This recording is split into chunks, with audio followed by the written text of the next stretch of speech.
The following is yet another high school sports presentation brought to you by the high school sports leader in North Texas, 92.1 FM KXEZ, the Possum. It's Friday night in Texas, and what better way to spin it than on 92.1 FM KXEZ. We're coming to you from Williams Stadium in Garland, Texas, where we are set to bring you tonight's matchup between the Garland Owls and your Rowlett Eagles. Hello, everyone, and welcome. I'm Ethan Herrera, and with us, Scott Powell. Thanks for joining us. Tonight features two teams out of the District 9 6A who are one standing at the top of the standings and one trying to fight for a playoff race. The Owls come in 8-0, 5-0 in district. And the Rowlett Eagles at 2-6 overall, 2-3 in district play. Right now sitting in fifth place, fighting for that last playoff spot. Two teams, two tough 6A schools collide tonight. It's a windy day today, windy night. I know it's happening the past few days, and hopefully it won't play too much of a factor, but we'll see. We'll talk more about this matchup and preview the Garland Owls when we come back. But we'll hear from Coach Derek Alford on the Rowlett Eagles We Will Win show when we come back on 92.1 FM KXEZ.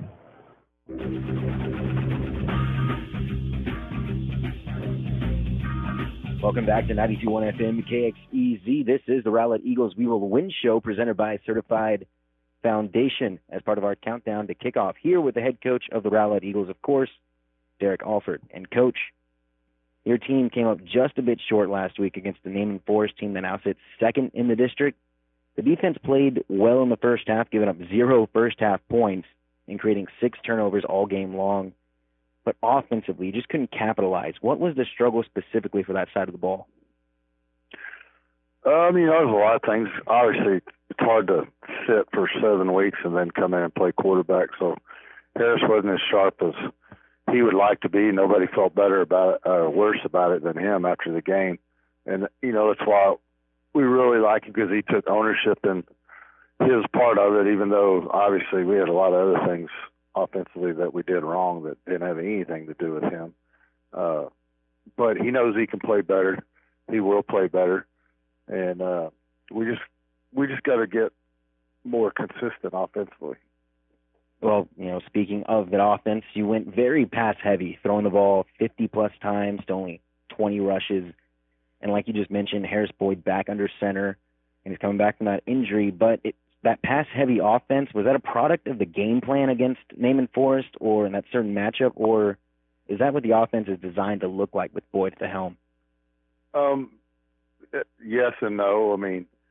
Naaman has 3 Division I kids up front, and they're always going to kick 6 in the box. So when you're in a spread formation, they're always going to have one more than you can account for in the running game. So especially if you're not going to run your quarterback, which we didn't want to run Harris at all, given his injury he had coming into it. So that's the main reason. It was just a game plan. Obviously, we'd like to run it more. But with how Naaman plays their defense and how they structure it, we just felt like we had a numbers advantage throwing it versus running it. Harris Boyd, coming back off that injury, he looked great out there. He was really flinging the ball around. I know numbers-wise, in terms of accuracy, it wasn't quite where you want it to be, but it's his first game back, like you said, and that's tough. But defensively, your guys, they've found their stride big time the past 3 games, holding your opponents to just 3 first-quarter points in the last 3 games, and also forcing 11 turnovers in that span as well. What's attributed to their success as of late? Well, a lot of it, Coach Campbell just done an outstanding job of getting to know the kids and what they can do and can't do. We ran probably a lot more stunts and blitzes early on, and we just weren't very good at it. And now that we've kind of figured our kids out, him and all the guys that coach defense, they've done a great job of handling the kids, keeping them motivated. I can't say enough about our senior leadership out of Ja'Cory Brown and Michael, because they haven't had the support from us offensively, and yet you've never heard a negative word come out of their mouth coming off the field about, hey, y'all need to get with it or anything like that. They just keep going out and playing hard. You do that, you've got some special kids on your hands. Well, yeah, Ja'Cory Brown and Michael Ibuku and Okeoti have been the bright spot and the leaders of this team all season long. And, this is the Rowlett Eagles We Will Win show presented by Certified Foundation as part of KXEZ's Countdown to Kickoff. Coach, moving ahead to this week, it's a tough one for sure. Your guys take on a Garland Owls team that is undefeated, 8-0 on the season and ranked number 9 in the area. They're led by their quarterback, Sergio Perez, who has some of the craziest numbers that we've seen all season long. What's the game plan to contain him and this explosive offense? The big thing is just not giving up big plays, because that's what they do to people. They have a lot of Division I athletes that play on both sides of the ball, and you can't give up big plays. You've got to make them drive it, and then you've got to hope Michael and Ja'Cory can do what they've been doing all year, so that we can drop more into coverage. And because, like you said, their quarterback is really, really good. He understands their offense. He gets the ball out of the hand in a hurry. And, honestly, he's probably the best one we've seen all year by far. Well, he certainly has the numbers to show. We'll see what happens tonight. But this game is huge for the team, not only because it's against a district leader, but also because, for all intents and purposes, this is a must-win to stay in the playoff race. Mathematically, you can afford to lose this game, but really it makes things a little bit tougher for you, obviously. No, it's a must-win. So Is that something that's on everyone's mind, or what's the pressure like, if there is any pressure right now? Yeah, there certainly is, and I think you could have heard a pin drop in the locker room after our last game, because they knew that's a game that we could have won and probably should have won, and that put us in a better position playoff-wise. So now there is that added bit of pressure where you got to win, and you got to win against a great team, and people talk about Garland's offense, and rightfully so. They're probably one of the best in the state. But defensively, man, they are really, really good. They play about 22 kids, and they run to the football. They play like their hair's on fire. So we got to work cut out for us on both sides. I really was very impressed watching the tape of them defensively. They really get after it. Well, they certainly are one of the best in the state of Texas on both sides, 52 points on offense a game. They're quite incredible. And this is the second to last game of the regular season, probably the biggest game of the year this far, coming down the final stretch. And you know what? We can't wait to get it rolling, because I believe with the defense that Rowlett and your team is playing and that offense is going to be one clash. For sure. Danny Russell, their head coach, is a good personal friend of mine. I've worked with him. We used to coach together at Garland High and actually grew up together. And he has done a wonderful job over there. They're well coached, and it's going to be hard to out-effort them because they play hard. Well, it's going to be one heck of a game. Coach, thank you for your time as always, and, of course, good luck tonight. Oh, thank you, guys. I appreciate y'all very much, and we'll be ready to roll on Friday. Absolutely. And that was the Rowlett Eagles We Will Win show presented by Certified Foundation. Coach Derek Alford, of course, always giving you the lowdown on what's going on with his team and this matchup. Scott, this Garland Owls team is fantastic. They're one of the best teams in Texas. They're one of the best teams in the area as well. What do you have on Garland? Yeah, let's talk about their history. This used to be the bell cow of this district for years, and I'll get into that in a minute. But last year was the first time they had made the playoffs in first time they made the playoffs in the last 5 years. So this is a program that was really struggling. They were before qualifying for the playoffs last year, from 2016 to 2020, they were 13-36, including 8-30 from 16 to 19. So the bell cow of the district was one of the worst teams in the district for 4 to 5 years. Then they got into the playoffs last year at 5-4 out of the zone play, but they had a much better team. You could just see the difference, that they had returned to the days of yesteryear. And the days of yesteryear for this program, listen to some of these numbers. 4 state championships, last one in 1999. For a 22-year period from 1993 to 2015, when they began that bad stretch in 2015, they won 72% of their games, 83% of their district games. They were 124, 22, and 2 in district over that 22-year period. They made the playoffs 20 of 22 years during that period, including 13 district championships out of those 22 seasons. So they, as I said, the bell cow, they dominated this district, went away for a few years, and it appears they are back big time. They easy wins over not the greatest non-district schedule as they defeated Campbell, Richardson, and Prestonwood Christian easily by scores of the total 159-37. District play, they've struggled a little bit more, although the closest game in district's only 13 points. That was a 13-point win over Saxe. The next closest win, 27 points over Naaman Forest. So look at what they've done against the other 3 current playoff teams in this district, Naaman Forest, Saxe, and Wiley. They have outscored, going 3-0 by a score of 158-70. So they have dominated district play as well as non-district play and can clinch with a win here tonight. They'd have to lose their last 2 district games, or 2 of their last 3 district games. Well, actually, their last 2, and then Saxe or Naaman Forest have to win somewhere for them to not be the district champions. Easily clinched tonight. What an offense, 52 points a game. That is second in the Metroplex. 344 through the air per game. That leads the Metroplex. Total offense is second in the Metroplex at 523 yards a game, and they're pretty good on defense. They're fourth against the scoring at 17.3. Sixth in the Metroplex against the rush at 118, which will be a big one tonight on a windy night. Total defense, seventh in the Metroplex, giving up just 270 a game. Sergio Perez, listen to these numbers, the quarterback. 75% passer. 75% passer. He's only missed on 62 passes in 8 games. He only misses by average of 7.5 times a ball game. 344 yards a game, 42 touchdowns, only 4 interceptions. They've got 5 receivers with 21 or more catches and 354 or more yards. Jordan Hudson, 51 for 905. That's 113 a game. 17 touchdowns, by far the team leader. Ellis Rogers, real close to him, 52 for 661 and 6 touchdowns. Charles Allen, third leader, 31 for 404. Deshaun Powers, coming out of the backfield, catches 21 passes for 362 yards. He's also the leading rusher with 699, 7.8 a carry and 10 touchdowns. Keontae King, 640 yards, 8.8, 4 touchdowns. Here's your kickoff.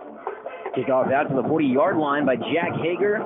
Rowlett won the toss, elected to defer to the second half, so the Garland Owls will take over for the first possession of this matchup. 8-0 are the Garland Owls, district leaders, and Rowlett sitting in 5th place, looking to stay in the playoff hunt. Scott Mao has talked about, or we will get more into it, that this is not technically a must-win ball game for the Rowlett Eagles. However, a win does help their chances tremendously, and I mean that big time. And how about the confidence of beating the so-called district champions?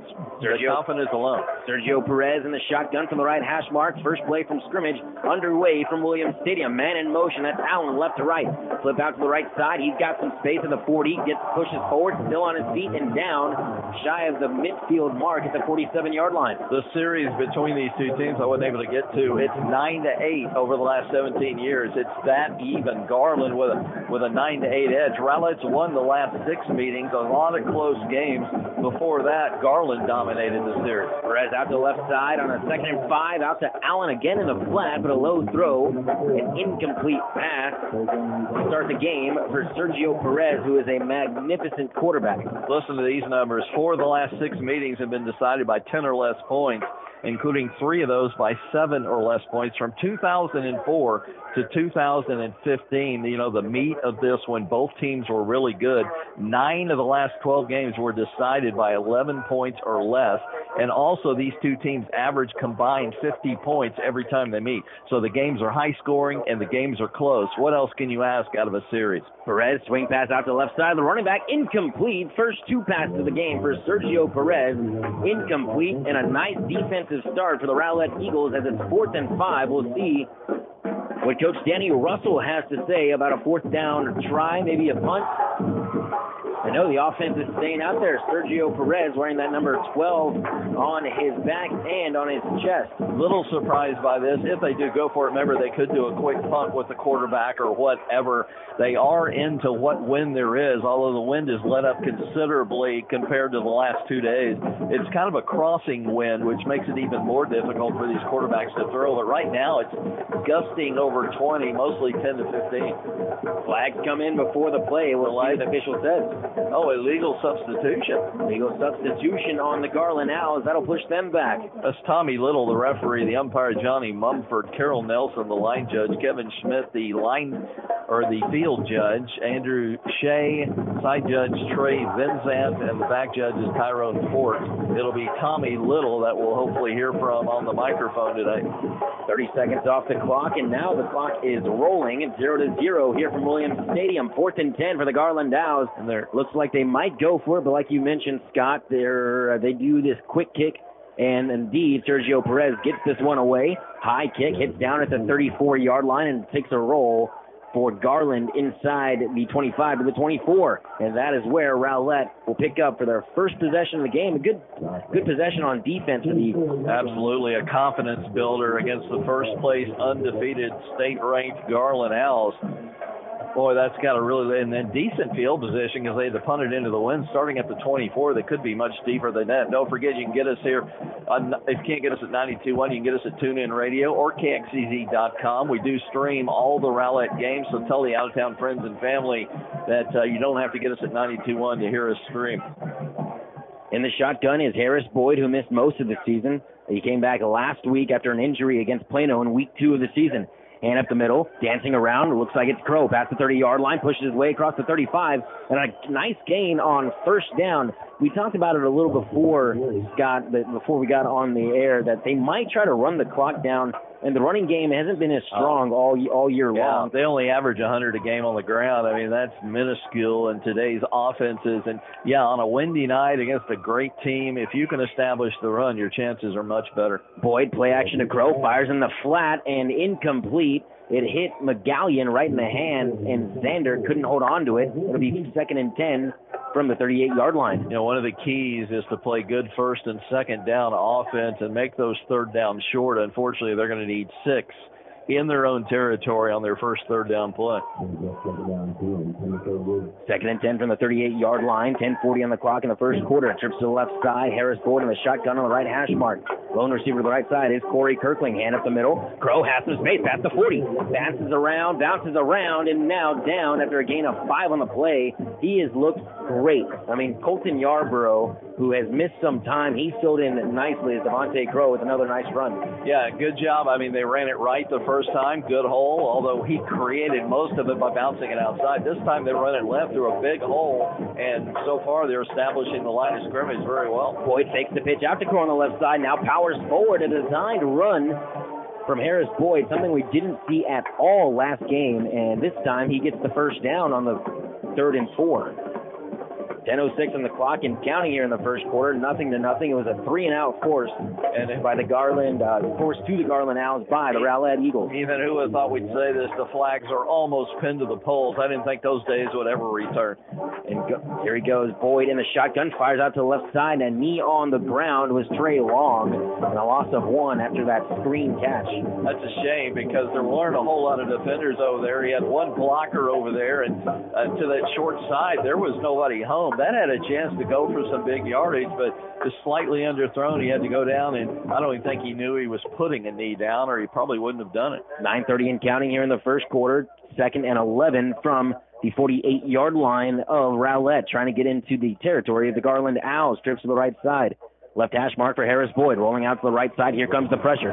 Trying to get outside. A flag comes in, and he just throws this one away to the sideline. We'll see what that flag is. The laundry is at the 35-yard line. It's a hold behind the play. It's got to be one of the trailing blockers grabbed a hold and kind of away from the play, but good call.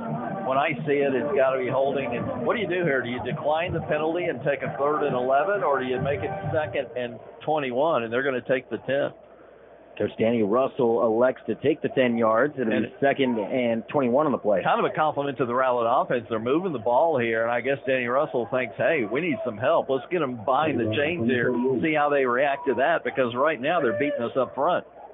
Boyd in the shotgun, 2 receivers on either side. Screen pass to Crow up the middle, has some space across the 40 and pushes his way. Man, he has got some leg strength, pushing about 3 Garland Eagles, I should say, to the 44-yard line. And it's a little bit closer. Now it's 3rd and 15. Well, they converted earlier on 3rd and 6. Much more manageable than 3rd and 15. This is not what you want against a good football team, state-ranked football team, 3rd and long. Tied into the ball game, that's McGallion. Boyd takes the snap, drops back, has a pocket, throws to the middle of the field, and Corey Kirkling got to the 32-yard line, breaks free, the 20, 15, and finally brought down inside the 10. What a throw by Harris Boyd, and what a grab by Corey Kirkling, that outstanding Eagle. Deep post route, one-on-one coverage. He did a good job of catching it. Had to go up high to catch it. It took good hands, brings it down, stops, and goes around the one defender who had the shot at him and took it all the way to the 7. Inside the 7-yard line. That make it the 8-yard line. 2 receivers on either side of Harris Boyd. Hands off, sweeping to the right side. It's Crow with a blocker. Can't get much on that play, maybe a yard. Very slow developing play to the short side of the field. Sideline kind of becomes an extra defender. There was nothing there, so Crow kind of slowed down, almost came to a stop. And then getting him from behind was J-Trick Jeter, a big 6'1", 210-pound DB on this side, and just never had a chance. Very slow developing. Jonathan Brown, the big defensive tackle, checks into the ball game for the Owls. Trips to the left side. Boyd in the shotgun from the right hash mark, going left to right from the 8-yard line. 2nd and goal from that 8. Boyd slaps his hands, takes the snap, throws a jump ball to the right side, and incomplete. Going for Corey Kirkling. It looked like the defensive back, the cornerback for the Owls, was Christian Cooper, the 5'10", 170-pound senior, all over Corey Kirkland. Looked like it could have been some pass interference, although it may have gone both ways. But their arms got a little bit tangled up. But, I mean, you've got to give the receiver a freedom to at least reach out and grab the ball. And his arms were kind of being held. Serves to the left side, 7:34 on the clock here in the first quarter. Boyd drops back, looks left, steps up in the pocket, fires wide open at the 5. Xander McGallion walks it into the end zone, and Rowlett opens up the scoring. They strike first here at Williams Stadium, 6-0, 7:27 on the clock. Boy, just a blown coverage by the Garland secondary. They kind of sent everything to the power right side from the right hash and then drifted McGallion out there. It's almost like Garland never knew he was there. He uncovered, and by the time he caught the ball, there wasn't anybody within 10 yards of him. He just had an easy waltz into the end zone. Ty Cooper on to hold. Jacob Martin, the kicker, for the extra point try. Hold is down, kick is up, almost got a hand on it, flag comes in, it's good for the meantime. We'll see what the call is by the referee. It will be, looks like it's going to be offside by Garland. And it is. It's going to stay 7-0 Rowlett over Garland Owls with 7:27 on the clock. Scott. Scoring drive, 10 plays, 76 yards, 3.5 minutes off the clock. One way to beat a state-ranked team that averages 52 points a game is to keep that 52 points a game on the bench, and they just did that for 3.5 minutes. Now we'll see if the defense can do it again. Our title sponsors tonight are Raising Cane's Certified Foundation, C3 Church, Trophy Nissan, Belfiore Spa and Salon, North Texas Appliance, Shelley Dietrich State Farm, and the Rowlett Chamber of Commerce. Thanks to those folks, and go see the friendly folks at North Texas Appliance there at 1535 East I-30 on that South Service Road, about a mile from the football stadium. You can go by or call 972-771-0393. North Texas Appliance, Rockwall. 7:27 on the clock, 7-0, and an offside kick try at the 50-yard line. Rowlett jumping on it, the pile. Everybody's coming around. We'll see what the referees say. It definitely went 10 yards. And no, Garland recovered. somehow caught the Owls off guard. I have stood up twice now for this Rowlett team, almost recovering that onside kick. You know, we heard Coach Derek Alford in the We Will Win pregame show say this is a must-win tonight. Based on that play call, I think he truly believes this is a must-win, even though it's not. Trying an onside kick in a situation like that totally takes Garland by surprise. But for the Owls, they just barely survive and recover it. Perez back in at quarterback for the Owls. Handoff up the middle, half his pace at the 45-yard line, past the midfield mark, past the 40, and a big run on first down for the Garland Owls. It was Jayshawn Powers, the outstanding running back for the Owls, 699 yards coming in with 10 touchdowns. Perez, play action, has a man over the middle in the flat or up the seam, caught at the 28-yard line and powers his way down to the 26. On that catch for Garland was Ellis Rogers. Back to plays, first downs. If you're Rowlett, you almost are tempted to take a timeout here as they're in a hurry-up offense. Rowlett needs to kind of slow this down. They were effective last week in a defensive game where there was no hurry-up offense. Handoff up the middle again, but this time the Rowlett defensive line sorted that one out. A little extracurricular going on down there, but nothing doing. A gain of 1 on the play. On that run was Jayshawn Powers. 6:30 and counting here in the first quarter. Trips to the right side. Perez, play action. Looks down the middle of the field. Has his man at the 5-yard line and quick striking. Touchdown, Garland. Jordan Hudson on that grab. He's got number 18, touchdown number 18 on the season. With 6:24 on the clock, they answer. Yeah, wide open down the middle of the field. A busted coverage for Rowlett, just like Garland on the Rowlett touchdown. Boy, they answer in a hurry. I'll bet you they hadn't trailed in too many football games this year. The way they've dominated, down 7-0. They obviously were not in shock. They went 56 yards in 4 plays. Darryl Brown on for the extra point try. The ball is on the ground. It was a bad snap. The holder couldn't get it down. And it will be a botched field goal, a botched extra point. So Garland does not tie it up. It's 7-6 with 6:24 on the clock. Rowlett leads on 92.1 FM KXEZ. If you love your plants like we do here at 92.1 FM KXEZ, you'll protect them with a greenhouse from Smith Quality Greenhouses, metal and portable buildings, cabins, and outdoor decor. Give Possum friend Dustin Smith a call at 903-268-1694. Again, that number is 903-268-1694. You'll like Dustin and be glad you made the call.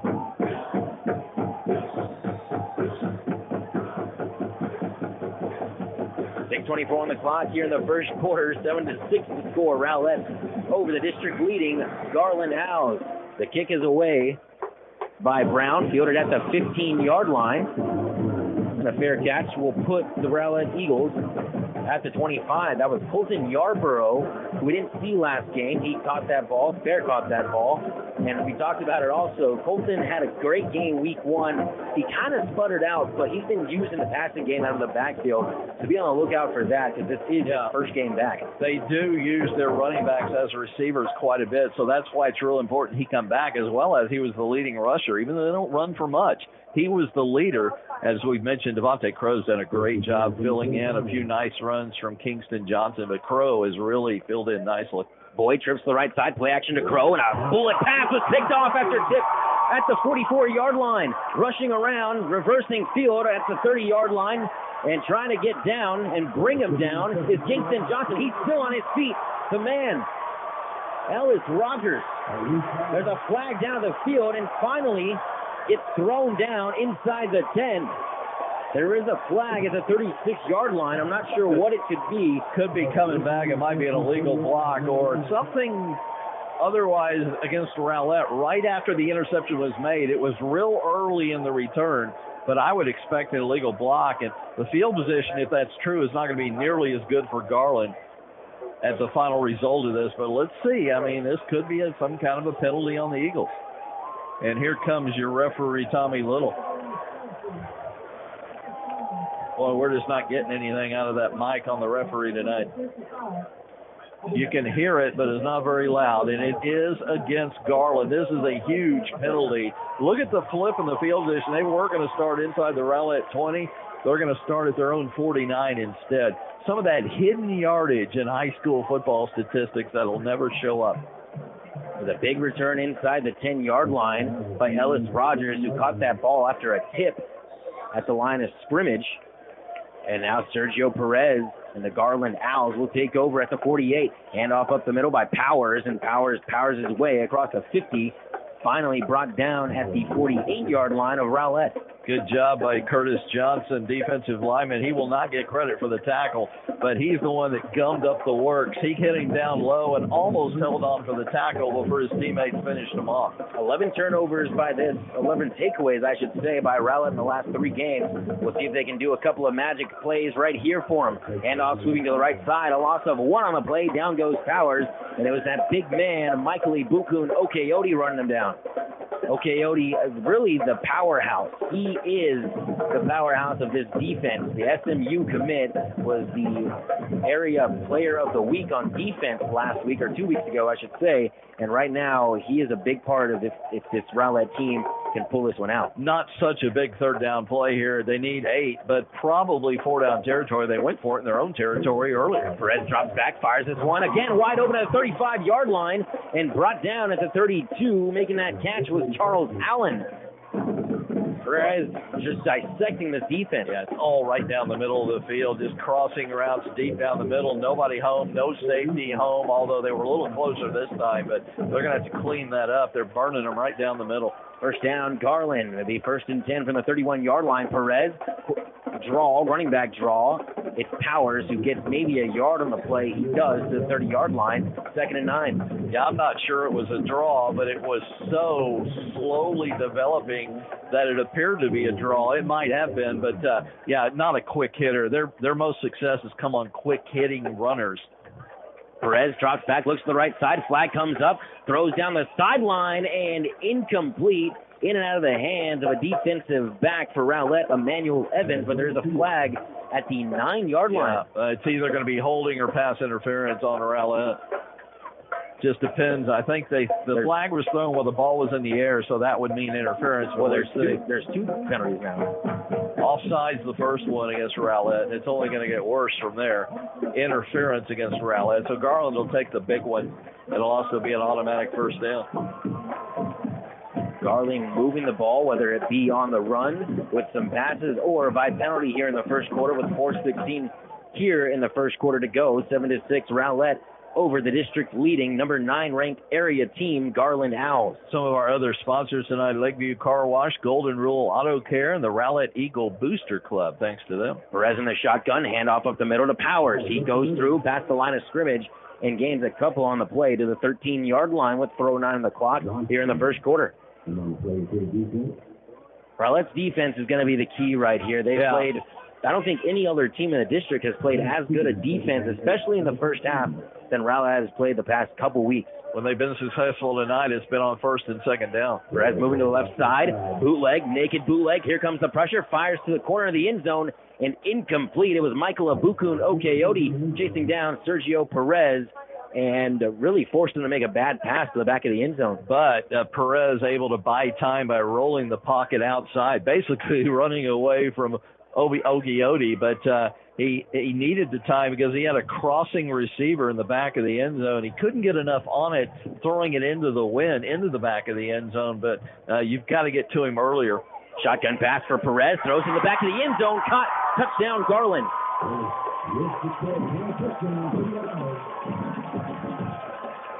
Ellis Rogers in the back of the end zone, and another touchdown pass for Sergio Perez, his 44th on the season.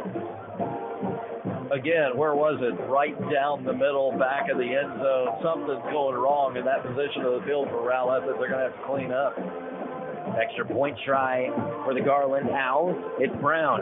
This time the hold is down, the kick is up, and it's good. It's 13-7 with 3:42 on the clock in the first quarter.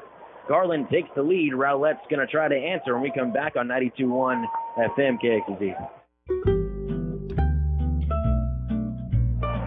Don't forget, coming up on our Raising Cane's halftime show, Garland assistant AD Judy Campbell will be with us. Judy is pretty much in charge of the girls' athletics in the Garland ISD. We'll talk about that, some of the big events coming to the Curtis Colwell Center, and we'll also have scores around the area, first half stats, and we'll give you a report on the playoff chances for Rowlett. Basically, they have to have Wiley go 0-2 the rest of the way. If Wiley goes 0-2, then Rowlett, well, we'll get into it a little bit more as we go along. Darryl Brown to kick off for Garland. Fielded by Joseph Brock to the 20-yard line. Dances around, has some space. Down the left sideline, the 30, 35, and out of bounds. Beautiful return from Joseph Brock, who he and Scott Powell have loved all season long. If just to summarize, if Wiley goes 0-2, Rowlett can get in automatically as fourth-place team by going 2-0. If Rowlett goes 1-1, then one of those two Wiley losses has to be by 14 or more points next week to North Garland. So hopefully that sums it up in a nutshell right there. We'll keep you updated on the Wiley-Saxe game that's going on as we speak. Yes, but that's for a now, big one. We have to have a Wiley loss for Rowlett to have any chance to make the playoffs. For now, it's 1st and 10 from the 37-yard line for Harris Boyd and the Rowlett Eagles. Trips to the left side, one receiver to the right side, handoff up the middle. It's Crow dancing around, has some space across the 40 and brought down. Another nice gain on first down in the run game. We didn't see much of the run game. They went pass heavy last week. They threw it 52 times. This time, they're kind of evening it out as Harris Boyd lines up again from the left hash mark. Crow to the left side, sweeping out, gets first down and falls forward across the 50 inside Garland territory. Or is he? Well, it looks like a bad spot to me, although he does get the first down, marked down right at the midfield mark. 3:09 on the clock here in the first, 13-7, Garland over Rowlett.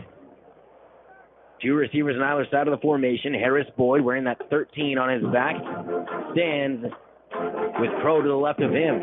Claps his hands, takes the snap, looks left, fires left. He's got Crow. Start the 48, dives forward, and a nice gain on first down. It'll be second and short. Second time that that's happened, where last week they just could not get anything going offensively to try to get first downs, really. One thing that helps on those swing passes to the receivers, you got to get good blocking from the fellow receivers, and Trey Long was one of those fellows that time as he got his block and sprung it for 5. Colton Yarborough in the ball game. He lines up in the right side in the slot. Fires this one down the middle of the field for Corey Kirkling. Incomplete. He overshot him. Harris Boyd did by about 5 yards. Kirkling had a step on him at the end of that throw. 2:21 on the clock. It's going to be 3rd and 5 from the 45-yard line. 13-7. Garland over Rowlett. 2:21. Boyd, just his second game back after that collarbone injury back in week 2 of the season. Two receivers on either side of the formation, going left to right. Crow to the left of Harris Boyd. 3 out of 3 on third down so far tonight has been the Eagles. Timeout. And a timeout by head coach Derek Alford. 92.1 FM, KXEZ, 95.3 KHYI, The Range, deeply rooted and invested in North Texas. We thank you for listening and your support. Call this number if you want to be a sponsor. It's very affordable, great way to reach your customers. Doesn't cost you anything to call us. Give us a call at 972-251-0725. Again, that number, 972-251-0725. Our Eagle sponsors tonight, thanks to these folks: Advantage Storage, Chick-fil-A, Chiloso's Mexican Bistro, Whataburger, Ultimate Driving School, Super Shack Seafood Grill, Sign Guy DFW, Shenanigans, Rowlett Food, First Baptist Church Rowlett, Jason's Deli, Jersey Mike Subs, the Musgrove Agency, Richardson Methodist Medical Center, and Rowlett Food. Thanks to those Eagles sponsors. 3rd and 5, Harris Boyd, play action.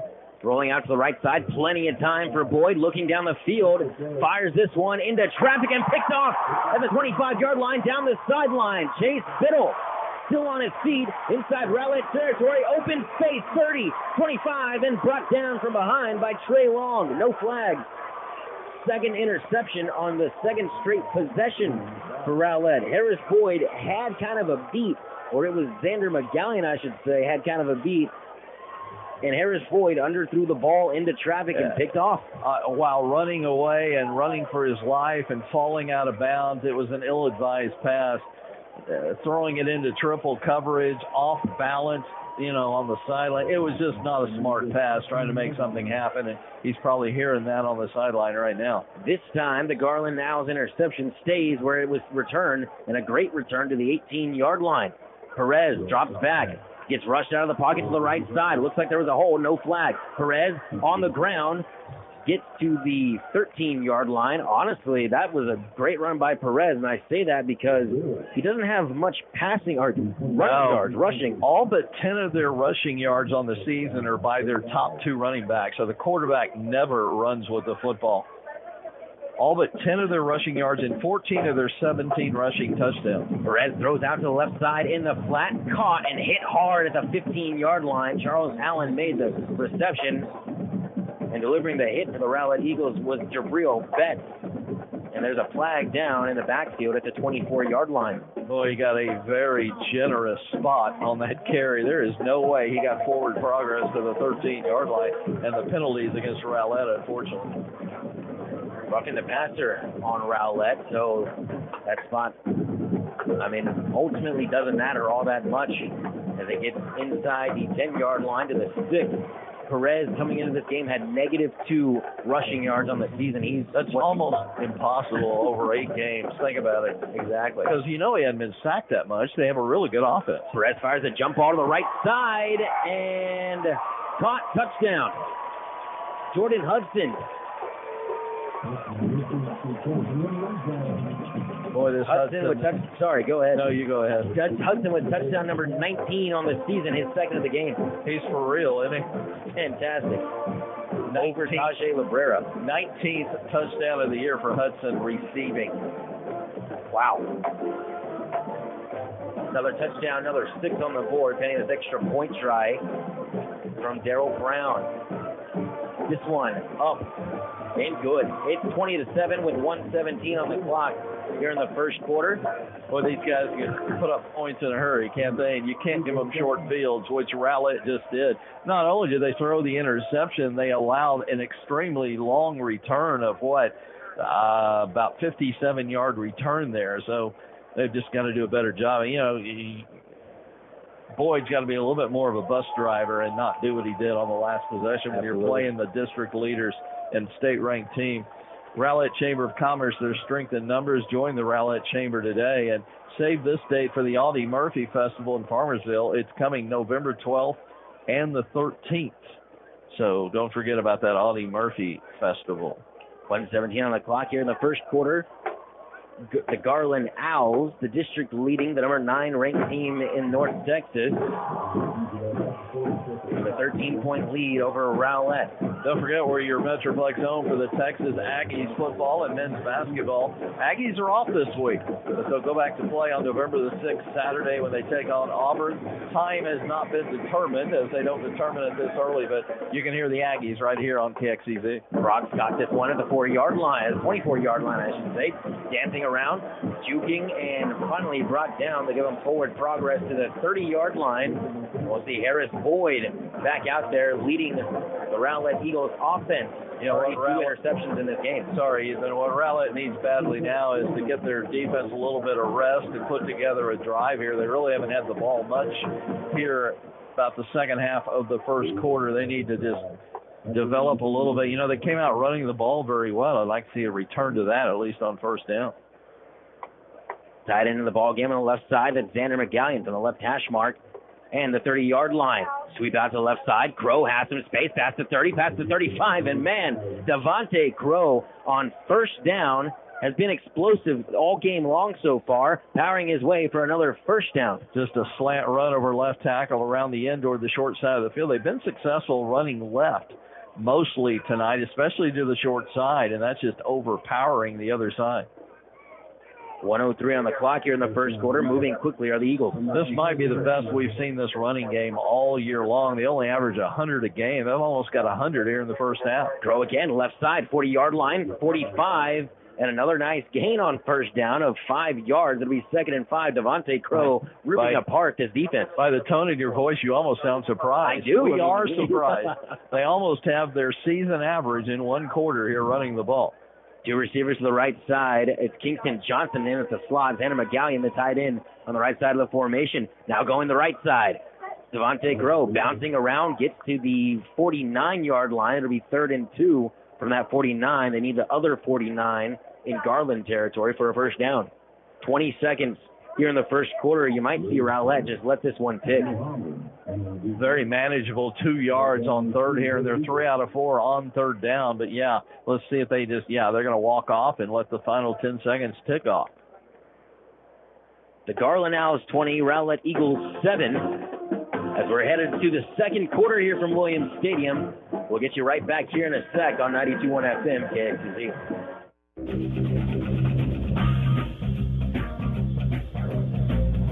Don't forget about TuneIn Radio and KXEZ.com as we stream all the Rowlett games. If you can't get us at 92.1, go to those two places. Tell your out-of-town friends and family that you can hear us anywhere in the world. TuneIn Radio and KXEZ.com. Some of our title sponsors tonight are Raising Cane Certified Foundation, C3 Church, Trophy Nissan, Belfiore Spa and Salon, North Texas Appliance, Shelley Dietrich State Farm, and the Rowlett Chamber of Commerce. 3rd and 2 from the 49-yard line. This time going right to left. Harris Boyd hands off to Crow, bounces around, pushes forward, and still fighting. He's a yard short, but he was hit about 3 yards behind the line of scrimmage, or a couple of yards behind the line of scrimmage. And it's going to bring up a 4th and 1 from the 50. Yeah, and based on trying an onside kick after their first touchdown, it looks like they are going for broke tonight. It doesn't surprise me at all that they're lining up to go for this at midfield. 2 receivers on the left side. Xander McGallion, the tight end on the left side of the formation. Crow to the left of Harris Boyd on the right hash mark. Hands up the middle. Crow puts his head down and powers forward. First down, Rowlett on a 4th and 1 from the midfield mark, and Devontae Crow is putting this team on his back right now. There's confidence in your offensive line. How about how far they blew him off the line there? I mean, you and I could have gotten a yard out of that, and Crow got 3. I mean, they made the most obvious play call that you could on 4th and 1. Let's run it right up the middle with the running back, and they still blew him off the line. McGallion back in at tight end. Now he lines up in the slot to the left. 3 receivers to the left side, 1 to the right. Boyd drops back, has plenty of time. Has the pocket, now rushed out to the left side. Looking downfield, his eyes are downfield. He tucks it across the 45-yard line. And a nice gain right there to get out of traffic and do something positive from Harris Boyd. This time did not elect to throw it down. He tucked it and ran. Although if he had, they had single coverage. His 2 receivers, they flooded this side with receivers as he rolled to the left. They had one-on-one coverage. So, I mean, if you're going to take a chance, I'd rather do it in one-on-one than 3-on-1, which he tried earlier while running for his life. But great job, to be more of the bus driver instead of the Brett Favre. 20-7, Garland over Rowlett. Crow to the right side, cuts it back to the inside. Another gain. Beautiful gain by Devontae Crow. He gets it to the 39-yard line, bringing up a 3rd and 2. The key again, 1st and 2nd down running game. A lot of times tonight they've had a 3rd and short. This time 3rd and a long 2. And remember, you're out of field goal range. This is 4-down territory. You got 2 downs to get the 2 yards. 2 receivers to the right, 1 to the left. Tight end of the ball game. Devontae Crow sweep to the right side. Ball's on the ground, and Harris Boyd, thankfully and fortunately, picks it up. He had some space, Devontae Crow, but I think Harris Boyd on a read kind of play tried to pull it out, and the ball fell to the turf. It is 4th and 7. So what do you do here? Do you punt, which it looks like they're going to because they need 8 instead of 2? That's how big that fumble was. But it looks like, barring a fake, that they're going to kick this away and try and pin the Owls. I don't know, as explosive as Garland's offense is, I think they're just as explosive inside their 20 as they are at midfield. I would almost go for this. Well, Coach Derek Alford may be channeling that first drive that the defense had for Rowlett to see if they can stop them, as they did then. Jacob Martin on for the punt, I should say. It bounces around to the 25-yard line, almost blocked, picked up at the 30-yard line, and down to the 34 on that run as a flag comes in was Ellis Rogers. Some more of what Coach Alford might be thinking. They did hold the ball there, had a decent series offensively, gave their defense some rest. Maybe he's thinking that they'll be in better shape this time to stop them than they were the last 2 times. The big key is going to be that defensive line for Rowlett, highlighted by Ja'Cory Brown and Michael Ibuku Nokeoti. And a good break here for Rowlett. There's a penalty on the return, so they're going to start much deeper than planned. And the mark-off is going to start at the 25, so this is a big break for the Eagles. They're going to have to start at their own 15. With 9:31 on the clock here in the second quarter, 20-7, Garland over Rowlett. Rowlett opened up the scoring after a 8-yard touchdown pass from Harris Boyd to Xander McGallion.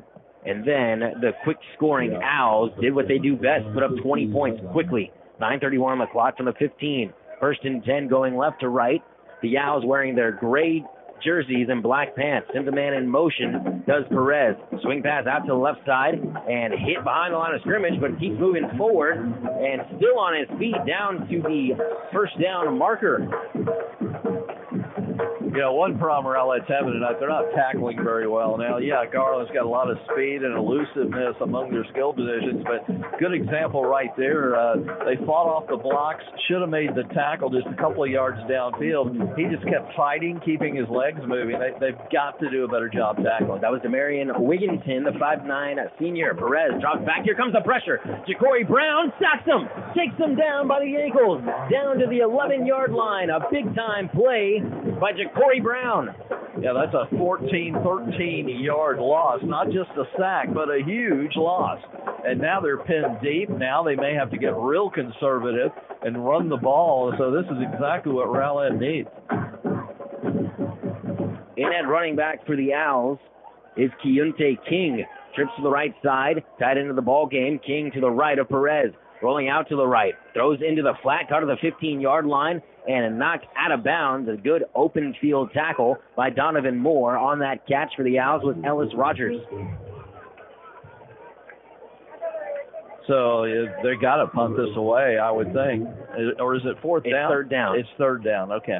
Third down and 16 from the 19-yard line in the second quarter, 8:41 on the clock. Might see a shot downfield with the arm of Perez. Two receivers on either side of the formation. A man jumped. No flag. They got back offside. They're onside. And here comes the pressure. Ja'Cory Brown.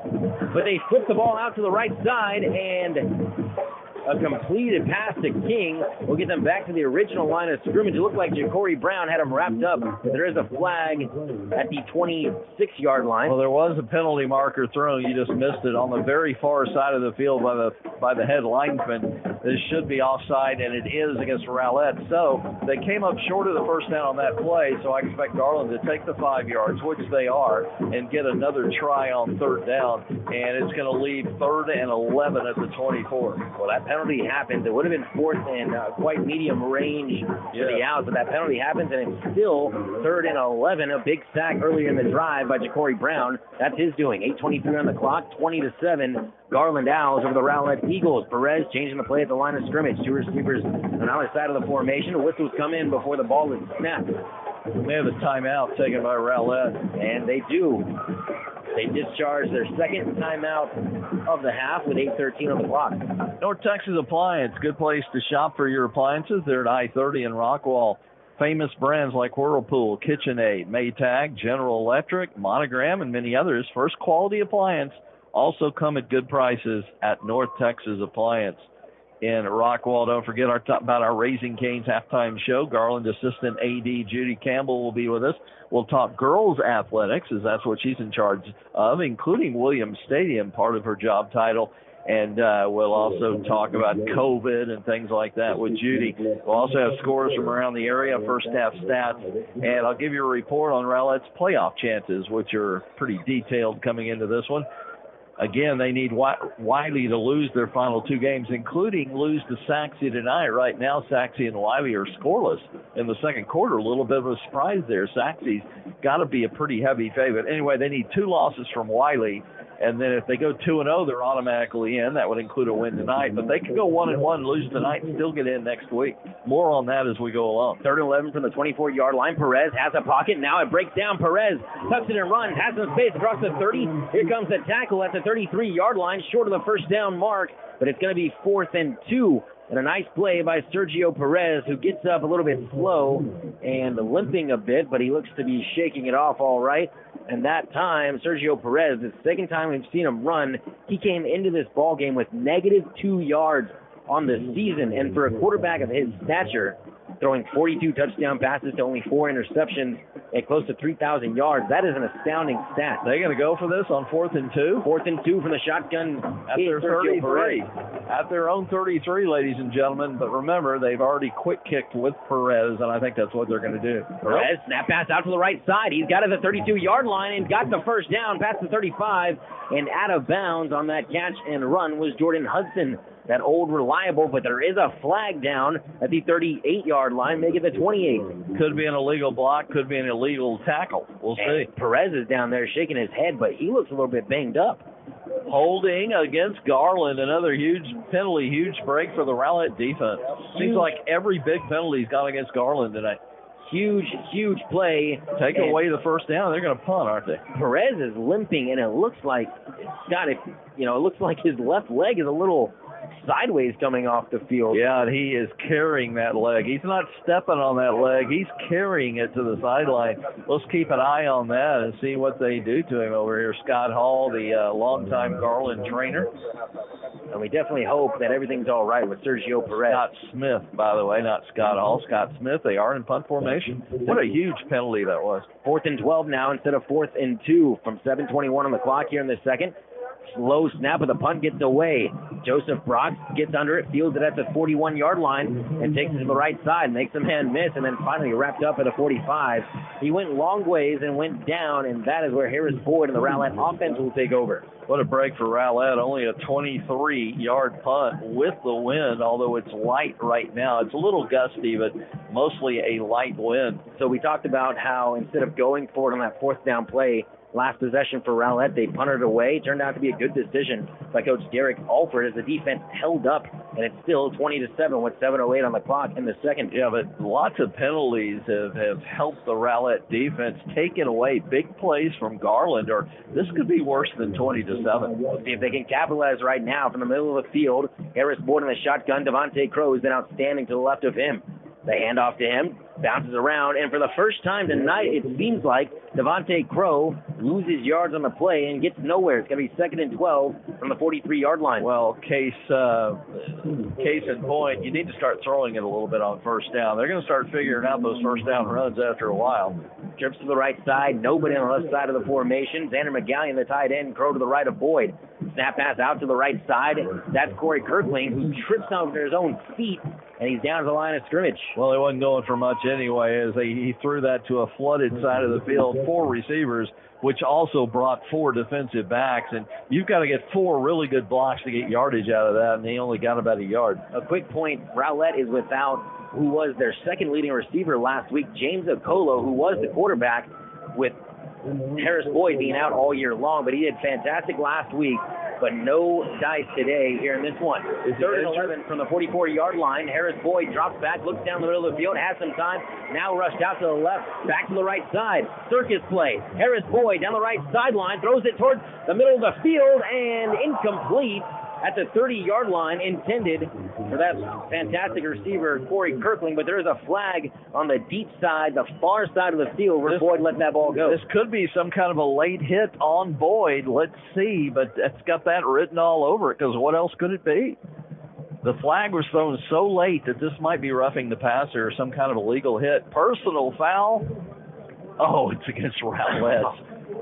What did the offense do to get a personal foul? That's a little unusual, especially in that circumstance. Exactly. Makes me think he pointed the wrong way, Ethan, but no, he did not. Going out to the right side was Harris Boyd on a long run, or a long scramble, I should say, and there was a personal foul, something I haven't seen very much, Scott. You don't see many personal fouls on the offense, especially on long scrambles, but scrambling around, Kirkland did a great job of uncovering downfield, improvising. After a while, you just kind of improvise and try and get open, and just couldn't get the ball to it. Jacob Martin, a low line drive punt, hit down at the 36-yard line, making the 26. Bouncing out to the left side and down at the 34-yard line. There's another down owl at the 34. On that return was Aaron King. Again, don't forget where you're home for all the Rowlett games. We'll have the next game next Thursday night that'll be against, I've drawn a blank, help me out please. That will be next week against Lakeview Centennial, 7 o'clock kick. We also have Caddo Mills next week. We do not have them this week. Caddo Mills will be next Friday night, November the 5th. And they'll face Wills Point in their regular season finale. Kickoff at 7:30, pregame 7:15 right here on KXEZ. Sergio Perez back in the ball game, limped off the field at the end of the last possession. This time, hands it off up the middle to Powers, who bounces out to the right side, across the 35 and near the 40 and out of bounds at the 39-yard line. Jay-Sean Powers, the 6-foot, 185-pound senior, has had a nice game so far. 2nd and 6 from the 39. Perez, the South Dakota commit, in at quarterback, one of the best quarterbacks in the state of Texas. And this one up to the middle. Powers bounces around at the 40-yard line, past the 40 to the 41. Folks, he is a 75% passer with 42 touchdowns. Ethan, I could go out here, just the two of us, and throw you 5-yard passes and probably not complete 75% of them. Well, especially if I'm on the receiving end. But right, yes, well, I understand. You took the words right out of my mouth. Closing in on 3,000 yards is Sergio Perez. Two receivers on either side of the formation from the 41-yard line, 3rd and 4. Snap pass out to the left side and brought back, hit down hard near the first down mark. We'll see what forward progress says. Looked like a pretty good call. I think they got the progress right now. Is it enough for the first? It is right on it. And they're already saying move the chains. Tajay Librera with a big-time play. If he missed that tackle, there was wide open space to that big-time receiver, Hudson, to make a play. Perez drops back after the shotgun snap, fires wide and high of the intended receiver, Charles Allen, the 6'2", 180-pound senior, 6'2", overthrow.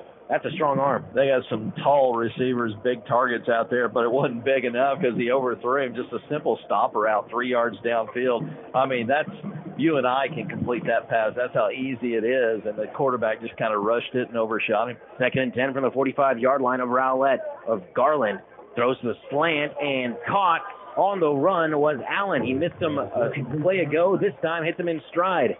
First down, Garland to the 44-yard line. Yeah, they are on the march. A lot of first down throws. We've got a whistle. I think we've got an injured Rowlett Eagle. Let's keep it right here. 92.1 KXEZ, 95.3 The Range. We are deeply rooted and invested in North Texas. We thank you for listening and for your support. We'd love to have you as a sponsor. It's great, very affordable, great way to reach your customers. Dial this number, 972-251-0725. You can advertise on either station. Again, 972-251-0725. Again, Judy Campbell, assistant AD in the Garland ISD, will be our halftime guest. Lots of things to talk to Judy about. We'll also have scores from around the area. Lots of games tonight. Only 2 weeks left in the regular season. We'll give you a rundown on Rowlett's playoff chances, a detailed rundown from yours truly. So stay tuned for all that. And update score from Homer B. Johnson, Saxe and Wiley, 7-0. Saxe leads. That's good for Rowlett. Has to have 2 Wiley losses, beginning with that game to Saxe tonight. That's a very close game, though. A little surprising late second quarter. 2 receivers on either side for this 1st and 10 play from the 44. They hand off to Powers up the middle, 40-yard line, cuts back to the middle of the field, 30, 35, 20, and finally brought down inside that 20-yard line to the 18. Look at that speed from from Powers, Jayshon Powers. Boy, the cuts. I mean, they're so good in the open field. 2 receivers on either side. Perez in the shotgun. Play action to Powers. Pump fake, throws, and picked off! Picked off at the 5-yard line. Open space past the 15, 20, 25, 30. Going down the left sideline. Who else? Joseph Brock. Who else? The Brock man. Wow. If you ever wonder who it is, just guess Brock's and you're usually right. He has been an outstanding... Folks, I can't stress this enough. I've said it. If you've listened to the broadcast, he's only a sophomore, and he is all over the field. That time, lined up at safety. He was playing cornerback earlier in this game, but they got beat deep a couple of times, and Coach Derek Alford elected to put him back at free safety, and he comes up with an interception. You would swear we are his biggest fans. That's because we are, and we are not members of the Brock's family. I just want all that put out there. This guy is something else. He does it all for this team. 4:19 on the clock in the second, 20-7, Garland over Rowlett. Harris Boyd has possession, drops back, play action. Pocket gets beat up, the ball comes loose. Ball comes loose and picked up by Rowlett and absolutely level near the line of scrimmage, and Harris Boyd goes down. Now, unless he hit him with a shoulder pad, how is that not targeting? You know, I'm the biggest I'm not a big believer in the targeting call, but that looked like targeting to me right there. It absolutely looked like it from this angle. Unless he hit him with a shoulder pad, which is a strong possibility. We got no replay. Harris Boyd was not targeted, by the way, and he is down and has not gotten up yet.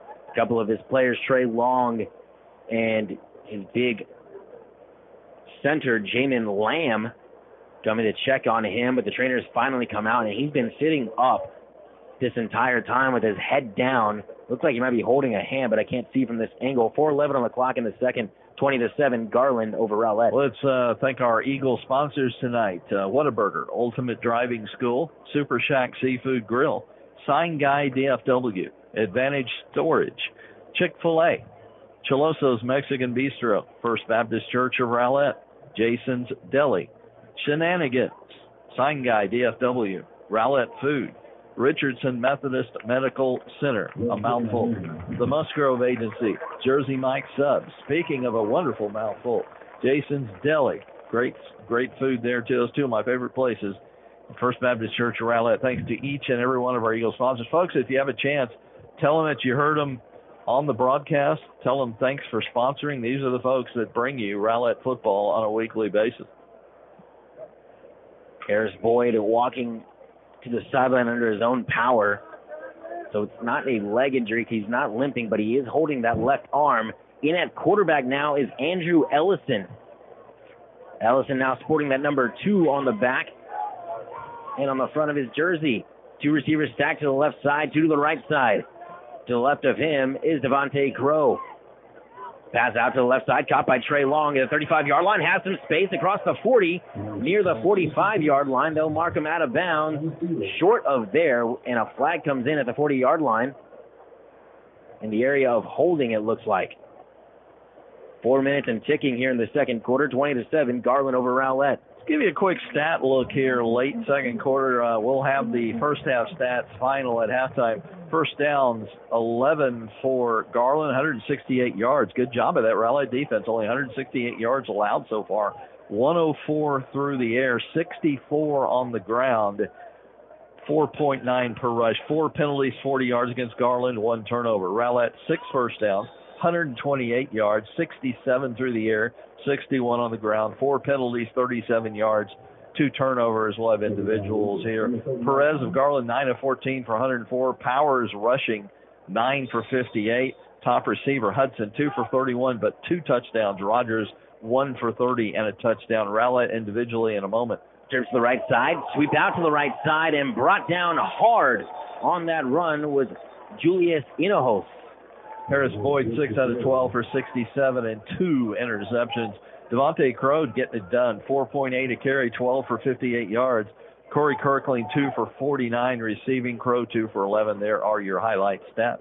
Andrew Ellison has his team backed up to the 25-yard line. The line to gain is the 47-yard line, the 23rd and 22 coming up. Rowlett with 1 timeout only left here, 3.5 minutes, so that's plenty of time if they can continue this drive. And off to the right side to Crow. Has some space at the 25-yard line and brought down near the 30 to the 28.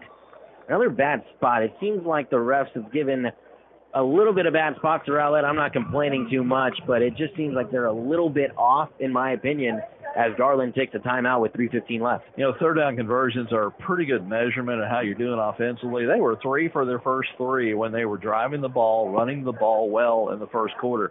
They're 0 for their last 5 on third down. And that's why the offense is stalled. That's why they've been surpassed, and they're down 20-7. 3:15 on the clock. 3:15 on the clock left to go here in the first half. A couple of big turnovers, including a couple of long returns, 1 long interception return. Also have played a huge part in this.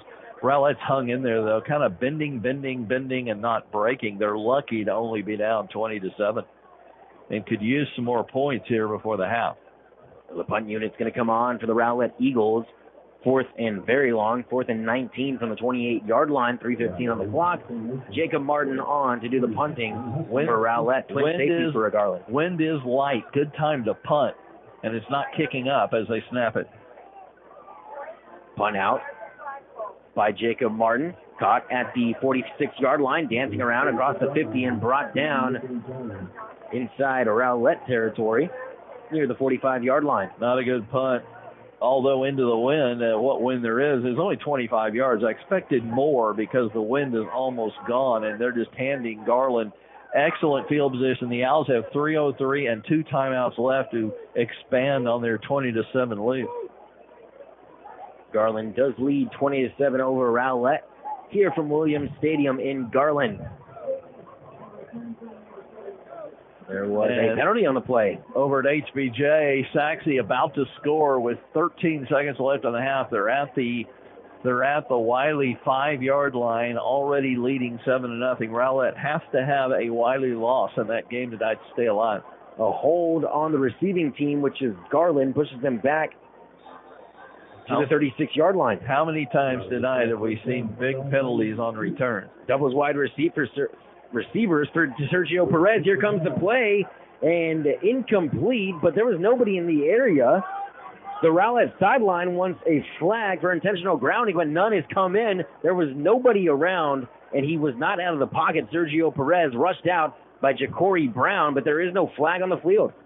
Well, I'm going to kind of differ with you. I saw a little bit of gray jerseys down there where the ball ended up, as well as a lot of white jerseys. Sure there wasn't anybody, any running backs or receivers, or were they all offensive linemen? There was two receivers. They just called it. Yeah. They just did. I didn't think that there was a running back in the area. Two receivers on either side. They took off, and then the running back on the left side was Perez, took off to the left side and swing route. They just called it for you. No, and it's a big one, a loss of downs and 15 yards. It's the most penal penalty there is. Dropping to the left side is Perez, fires this one to the sideline and complete at the 32-yard line, 3rd and 14. Now Rowlett's got a chance, still 2:45 and counting to get the ball back if they can hold here on 3rd down. Only one timeout, but they'll have a decent amount of time. That interception last possession by Joseph Brotz was the 5th thrown by Perez on the season. Pump fakes to the right side. Perez throws this one to the flat to the right side, and he fell down. Fell down at the 25-yard line. That was Jordan Hudson. They get him to the 28-yard line. You know, if you're Rowlett, you got to consider taking a timeout here, because if you're Garland, you want to use all of that play clock and get as many ticks off that clock before they give it away on a punt. If I'm Rowlett, I use my last timeout, and it looks like they're doing that right now. I think they're listening to us tonight, Ethan. And Coach Derek Alford does call that 3rd and final timeout of the half with 2:13 on the clock here in the second quarter. 20-7, Garland over Rowlett. Why don't we keep it right here? Remind you, Judy Campbell, the assistant AD here in Garland, will be with us shortly.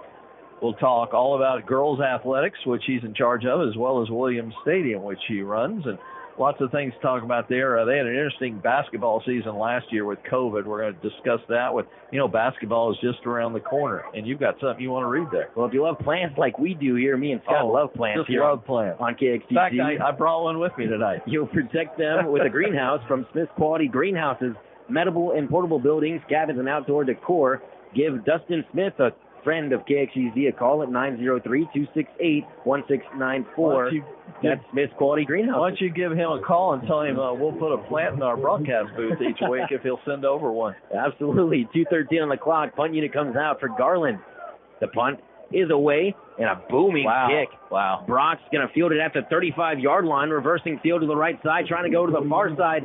Can't cut the corner, and barely does at the 30-yard line on the other side of the field. Brock's might have benefited, and the Rowlett Eagles might have benefited just from him trying to get a couple of more yards after he caught that ball. But either way, Rowlett will take over with 1:59 on the clock in the second, down by 13 to the Garland Owls, and the defense has played fantastic. I know a couple of penalties have pushed back the Owls, but they've really held their ground. What a time to get a 42-yard punt from Garland, because now Rowlett's got their work cut out for them, although they got 2 minutes, but no timeouts. It was Pablo Mendez with that kick and punt, and Andrew Ellison back in at quarterback for the injured Harris Boyd. He went off last possession. Ellison with 2 receivers, 2 running backs on either side. 2 dots on the left side. Trying to cut the quarter is Kingston Johnson past the 35-yard line on a nice run on first down to the 37. Well, we could sure use James Acola, couldn't we? The backup. He started most of the season before Boyd came back from injury. Is he injured or something? He is. He's injured, according to Coach Derek Alford. Didn't specify, though, exactly what the injury was. What a shame that he's not available tonight. 2 receivers on either side. Dropping back is Ellison. Pump fakes, tucks it and runs, and powers his way near the first down mark. They'll mark him a yard short at the 39-yard line with 1:25 and counting here in the second half to go. It was a good mark, a yard short as the ball came down just short. The head was across, but the ball was back in his body a little bit. So 3rd and 1, they need this badly. They're going to punt it away, and then Garland's got a chance to make something happen before the half. 1:10 on the clock, trips to the right side, handoff to Crow, who spins around, gets the first down if they give him forward progress, and indeed they do.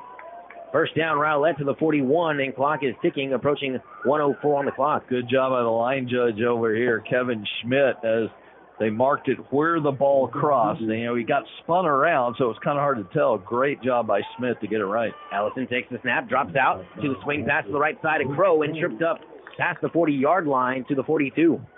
Clock still running. Remember, they can't stop it. They had to use that final timeout to save some seconds.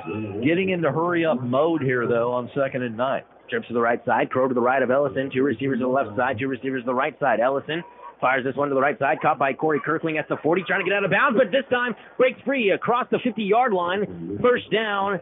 And stops the clock is the outstanding receiver, Corey Kirkling. Great job, though, by the receivers over there who really are running backs. And Johnson and Crow, they were lined up wide to the right. They got their blocks, held them for Kirkling to split the defenders and get the gain for the first down. Trips to the right side and about to snap the ball, but a timeout has to be taken by head coach Danny Russell as one of his linemen was getting off the field. And we'll take a quick 30-second break with them. 29 seconds left, 20-7 on 92.1 FM KXEZ. This is the Possum, 92.1 KXEZ, Farmersville, Dallas, and KXEZ.com. Back here on 92.1 FM KXEZ, coming out of the timeout, trips to the right side, 29 seconds left in the first half. 20-7, Garland over Rowlett. Andrew Ellison in at quarterback. Drops back, fires to the right side, and throws right to cornerback. Intercepted at the 40-yard line, making his way across the 45 to the 46. And it was Aaron King. Andrew Ellison, who does not have a pass attempt on the season, throws one to the right side and incomplete, or make it intercepted. Unfortunately, he's 1 for 1 on the season. Unofficially, of course. 20 seconds on the clock. It didn't hurt too much. I mean, they only got 20 seconds and 1 timeout. I mean, Garland's got to, if they have any kind of a kicker, they got to be thinking field goal range here.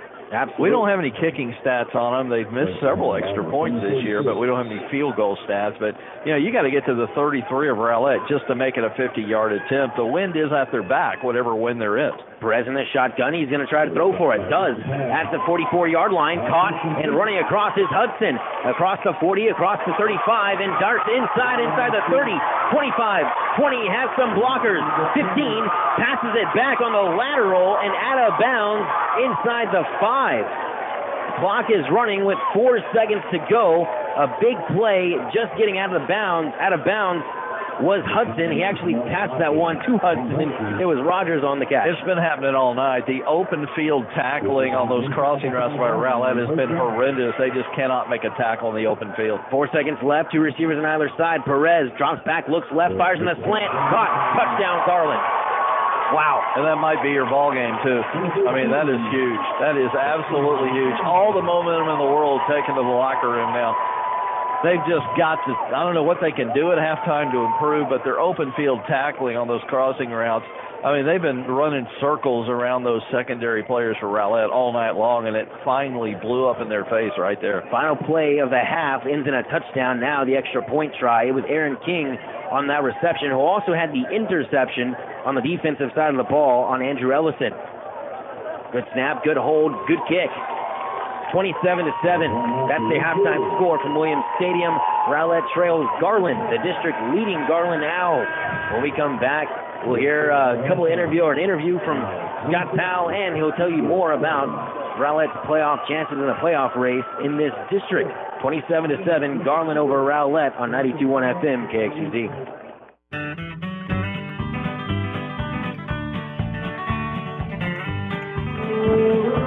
And we are back, Williams Stadium. It's halftime. Rowlett is trailing 27-7 to the first place Garland Owls. Across town, Saxe leading Wiley 10-0, which is a little bit of good news tonight for the Eagles. And joining us is the assistant athlete. Tell you what, let's take a quick break. We'll be back with our halftime interview in a moment here on 92.1 FM, KXEZ.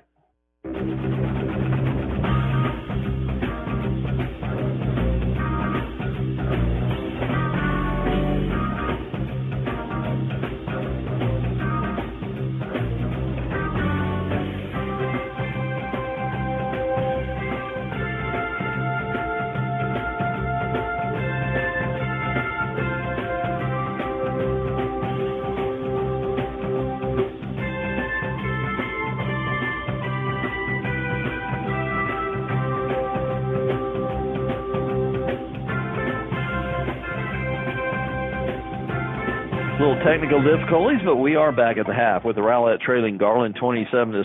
The assistant athletic director of the Garland ISD is with us, Miss Judy Campbell, and thank you for joining us. Did you get to see any of the first half, or are you busy? I'm busy. Okay. Judy is busy. I didn't get to see very much. She's in charge of the stadium here at Williams, which we'll get into in a few moments. One of our customs is early on is for the guests to tell us all about their background, and I want to know where you grew up, and were you an athlete growing up, and then where'd you go to college, and just what sports did you play, and where all have you been outside of the Garland ISD, and then tell us how long you've been here in Garland. Okay. I grew up in Roy City, Texas. I played basketball there. That's the only sport we had for girls at the time. And really? Yes. Now you're dating yourself. Oh, I am. That's absolutely true.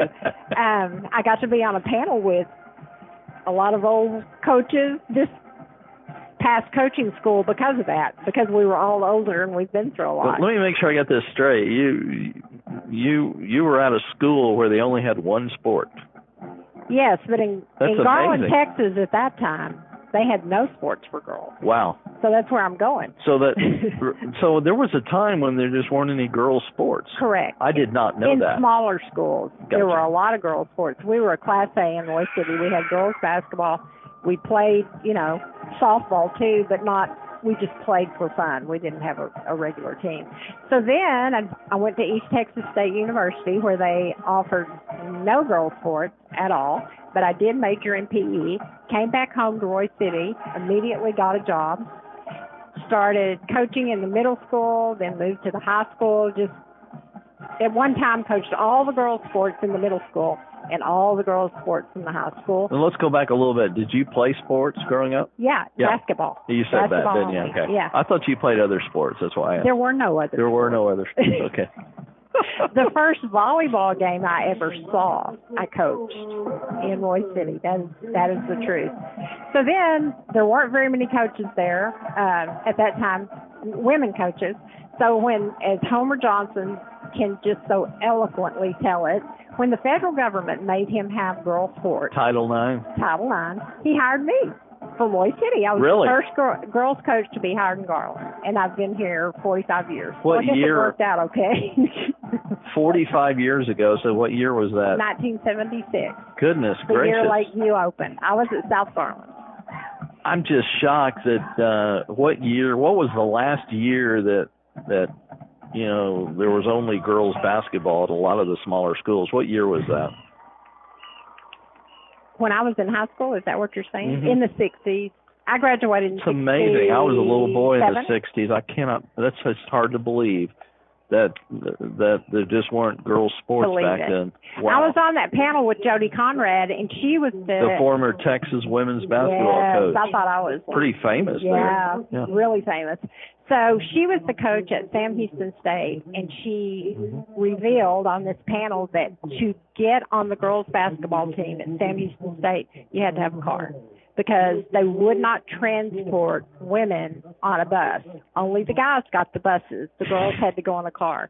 I'm not making this stuff up. I know you're not. I've just never heard these stories. Any other stories in relation to girls' athletics and how far you've come, baby?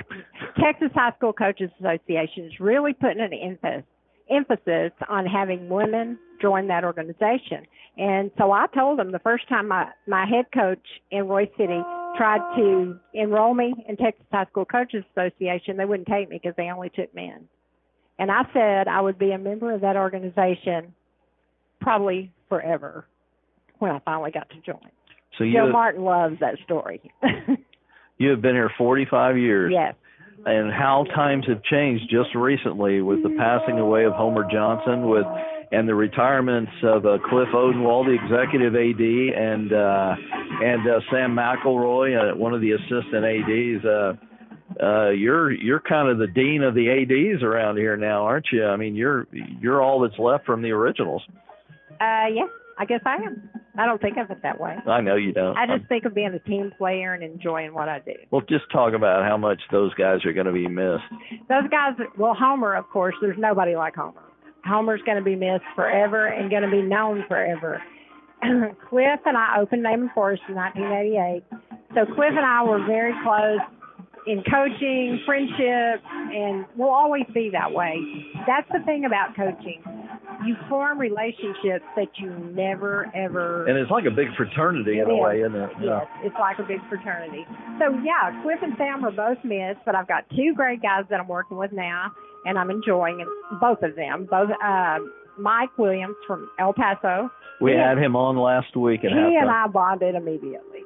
So we're having a really good time. And Ron Griffin, Dr. Griffin, the executive director, is, he's doing a great job of leading us forward. You know what? I think it was Ron or the superintendent. We had the superintendent on 2 weeks ago, Dr. Lopez. I think one of them said to me that what made Cliff Odenwald so great is he was just a very humble guy. He is. I mean, he had a job with the UIL, and he wanted to come work in Garland. Right. I mean, that's... Right. He was really impressed with his humbleness. He really liked him.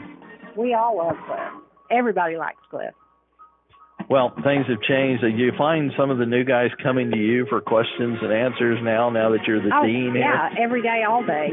But, I'm glad I'm there. I'm glad I can help. And change never hurts. So, if they don't disagree with something if they don't agree with something that we've been doing for 60 years, then let's change it. Let's try something new. And would you like to talk about our new folks, Dr. Ron Griffin, the new executive AD? What kind of guy is he like? He is one of the nicest people that I've ever met. He's also a person that's come in. He wants to learn. He wants to, keep some old traditions but make some new ones. So the three of us meet every Tuesday morning at 9 o'clock. We go over everything that's happened in the past week, and we go over what we're going to do this week. Do you like the fact that Dr. Griffin's also a former principal? That helps a lot with the principal. Yeah.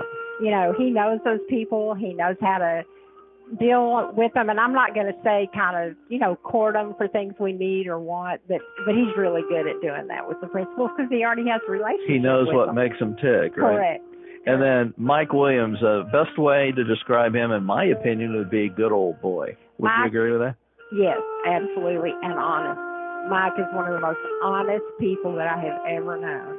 If he doesn't like something, he very gently tells you that that's not the way he did it at his other place, and let's try this. So I'm enjoying every minute working with him.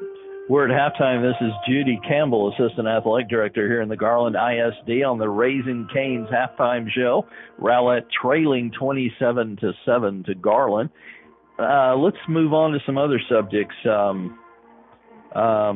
Your duties here. One of them, you're in charge of the stadium here at Williams. Just, you also have track meets. You've got the track here. I take it they also play soccer here. Yes. Something tells me if your only job was to run this stadium, that would keep you busy enough. Correct.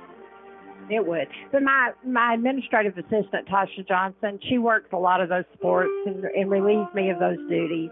I mostly work the varsity events. And, we have our big track meet where we have the city meet for the middle school and the JV district meet all at one time. And that's the best night ever. Kendall Miller one time said it's like a big family reunion. We're all together. The kids are all here. It's so much fun. And then the next week we move on to the varsity track meet. On a game night, on a football game night, how many people do you have employed here? And are you looking for people? Are you short on people right now with the COVID and everything? We are not short on people. We have a waiting list for people to work. Again, it's like family. We all come back every year. We look really forward to being with each other. We're all relieved when the last game's over, but then we're ready to come back in the fall.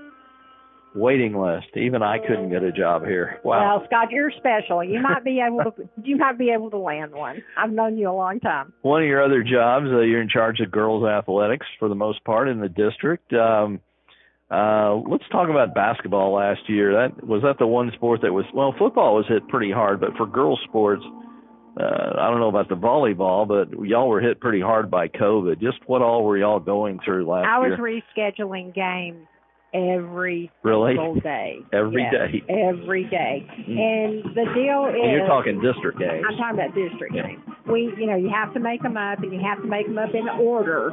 So when somebody would go down, I would have to figure out who when they had to play, what night they had to play. I had to work in cooperation with Wiley so that we could get all the games in. And it was a miracle. I think we got to play every single basketball game except one at the very, very end. The thing that impresses me, or I'm kind of surprised by the fact you had to play them in order. I would think just getting them in, period, would be the number one idea, but you had to play them in the same order they were scheduled. Yes. Were there sometimes you were playing back-to-back days? Oh, all the time. Yeah. Some of my teams, I remember South Garland in particular, played like 5 nights in a row. But the object was to get them in. Right. We didn't want to be left with, standing with games that had not been played. It was a challenging year.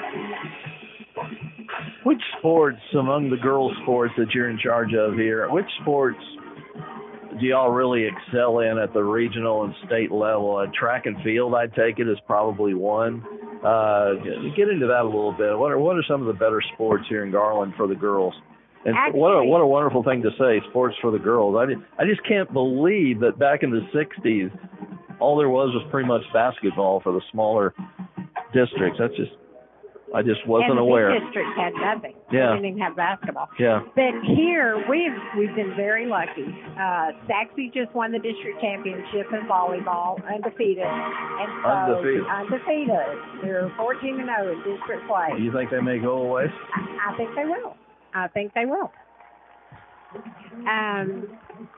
Let's see, Rowlett tonight, and we can't leave out Garland. Garland's third place. Wiley was second. Garland was third. And tonight we had over the past 2 nights, we had a 3-way tie for fourth between Rowlett, Lakeview, and Naaman. So we played that little tournament out, and so Rowlett's going to represent us as the 4th place team.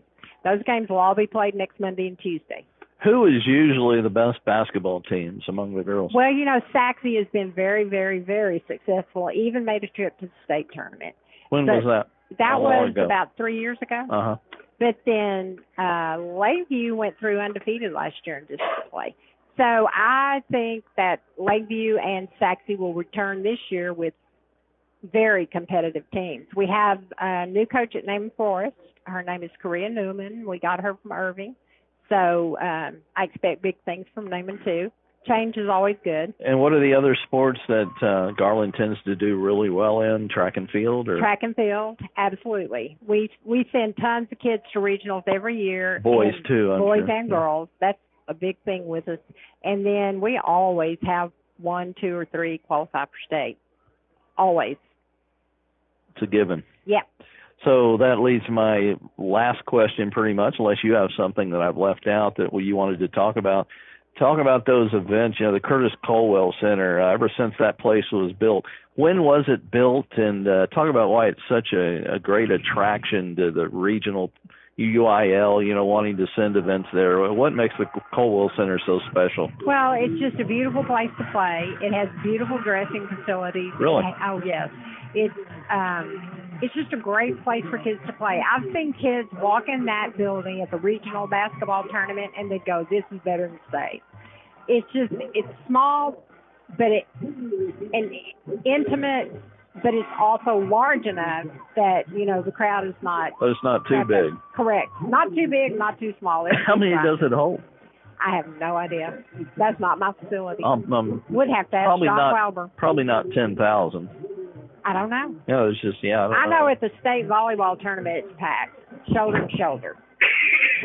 And that's my next question. Let's talk about the events you have hosted. Haven't you hosted some wrestling regionals, or am I wrong, or state wrestling? We don't, no. Years ago? No. Okay, but you've hosted the volleyball how many times now? Well, before we got the state, which we've had that now for about, I don't even know, maybe state 6 volleyball? or 7 years. Yeah. State volleyball. But before that, we hosted regional. So now we can't host regional because we host state. Mm-hmm. But then we move on to basketball, and we host the girls' basketball regional and the boys' basketball regional for 5A. And then we also have for a while, right? Yeah, for a long time. Probably almost since I've Which says you're doing a good job, or they wouldn't keep bringing it back, right? We like to think we're doing the best job. We really buy into it. We love it. We try to spoil the coaches and the kids when they come to see us. Are there any events you really have your eyes on that you're trying to get, and hopefully someday you will? Well, there's been talk about trying to get maybe the girls' basketball tournament, state tournament here. We think we could host that because I think it'd be a great venue. It'd give the girls a better crowd feeling because obviously, well, not obviously, but most of the time the girls' events at Austin are not attended as big as the boys. So, there's been talk of trying to get that moved to Garland. That'd be awesome. Do you think something that's working against you is the fact you're up in North Texas? Don't they try and keep it central? They try to do a central location. Yeah. Yeah. But the attendance hasn't been good, so that gives you a chance also. Well, and we'd do a great job. Of course, the UIL comes in and runs all that. But we furnish a lot of workers. We furnish the table workers for volleyball. We furnish the trainers. So we could do a good job. Anything I've left out that needs to be talked about? Let's talk about the Curtis Colwell Invitational just for a second. Please. That's our big basketball tournament. We have 16 boys teams, 16 girls teams. And this is, how many years have you held this big tournament? Many times, right? Oh, yeah, a lot. Probably since about 2002. Okay. But we've got two teams. On the girls' side, we've got number 2, Plano East.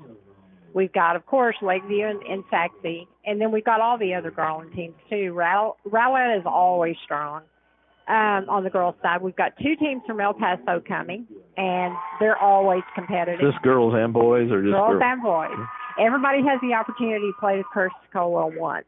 And then the winner. Oh, so you're having to hold this all over the district. Yeah, we use Naaman Forest, we use Saxe, and we use Curtis Colwell. I guess you could make it small enough to where you could have them all at the Colwell, but you want to keep it big. No, we need competition. We want our Garland kids to see, different people from different cities and different competition. On the boys' side, Naaman Forest and Garland High were co-champs last year in district. And, of course, they're both going to be strong this year. Then we've got Allen. We've got Richardson Pierce. We've got a lot of good competition in the boys' side. When you host a regional or a state tournament or even one of these basketball tournaments, is part of your job finding hotels for the out-of-town people? We don't do that. Okay. We do not. We have done it in the past. Didn't work out quite as well as we thought it would. So, no, we're pretty centrally located.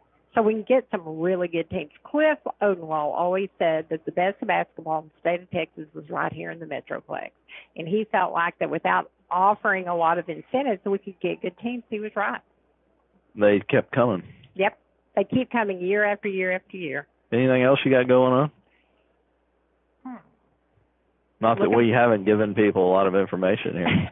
Looking forward to football playoffs. That's always fun. We're excited. We'll get to host 1 or 2 games of our own teams, and then maybe some from other districts. You feel like your 2 stadiums are as good as any?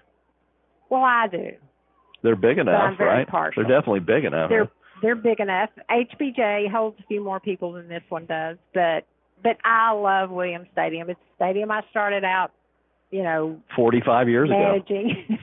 Well, not 45 years ago, but I'm still trying to figure out how old you are. Let's see. 45. I'm telling you how old I am. How old are you? 72. Oh, my God. 72. I would have guessed maybe 60, maybe 50s, yeah. Oh, my gosh, Judy. Yep. And I'm proud to be 72. The alternative is not good. 72 is good. Well, Dean of Athletics here in Garland, thanks for doing this. Or do you call him Dean S. or Dean? If it's a girl, it's a neutral term. Okay. This is Ethan, our newest broadcaster. If you haven't had a chance to meet him, Ethan Herrera is his name. Thank you, Judy, for doing this. Thank you, Scott. You're always sweet to include me. I appreciate it. Well, as you know, Richard McCrone's the one that called you, but Richard and I go way back. He's probably been in Garland 45 years too. I don't know. But we go way back to when he worked in Homer's office and delivered equipment. Did he really? Yeah. I didn't know that. Yeah, he did. Yeah. When I was coaching. Well, thanks for doing this. Thank you, Scott. And good luck with the rest of the year, and hopefully we don't have to use that C word anymore. No. The COVID word anymore. We're not going to. All right. With that. You notice I didn't bring it up much today, so thank you. All right, thank you. That's Judy Campbell. Let's take a break. More of our halftime in a moment here on 92.1 FM, KXEZ.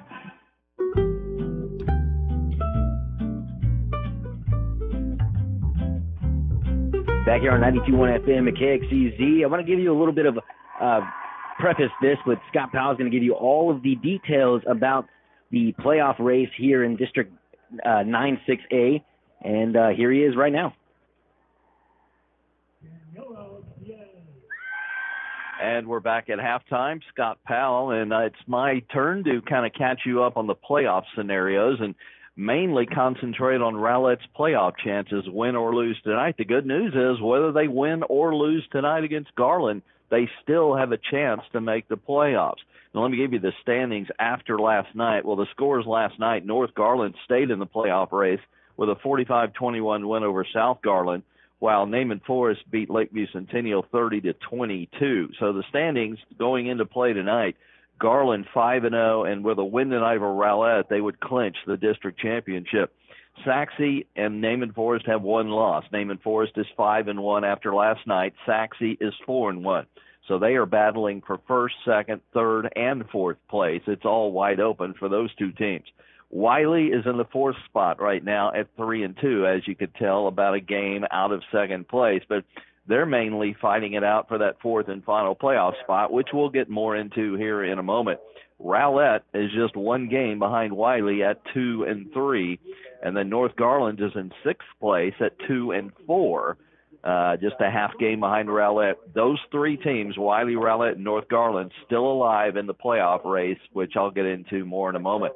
Lakeview Centennial is 7th at 1-4. South Garland is 8th at 0-6.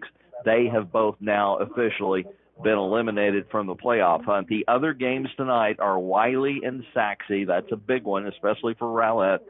And, of course, the game going on here tonight, Rowlett versus Garland. So let's get into it. Bottom line is Wiley has to lose its final two games or Rowlett will not make the playoffs. Rowlett could go 2-0, and if Wiley wins one football game out of the next two, Rowlett will not make the playoffs. So that's the bottom line. Through all these scenarios, Wiley has to lose twice or Rowlett is eliminated from playoff contention. And why is that? Because Wiley's already beaten Rowlett.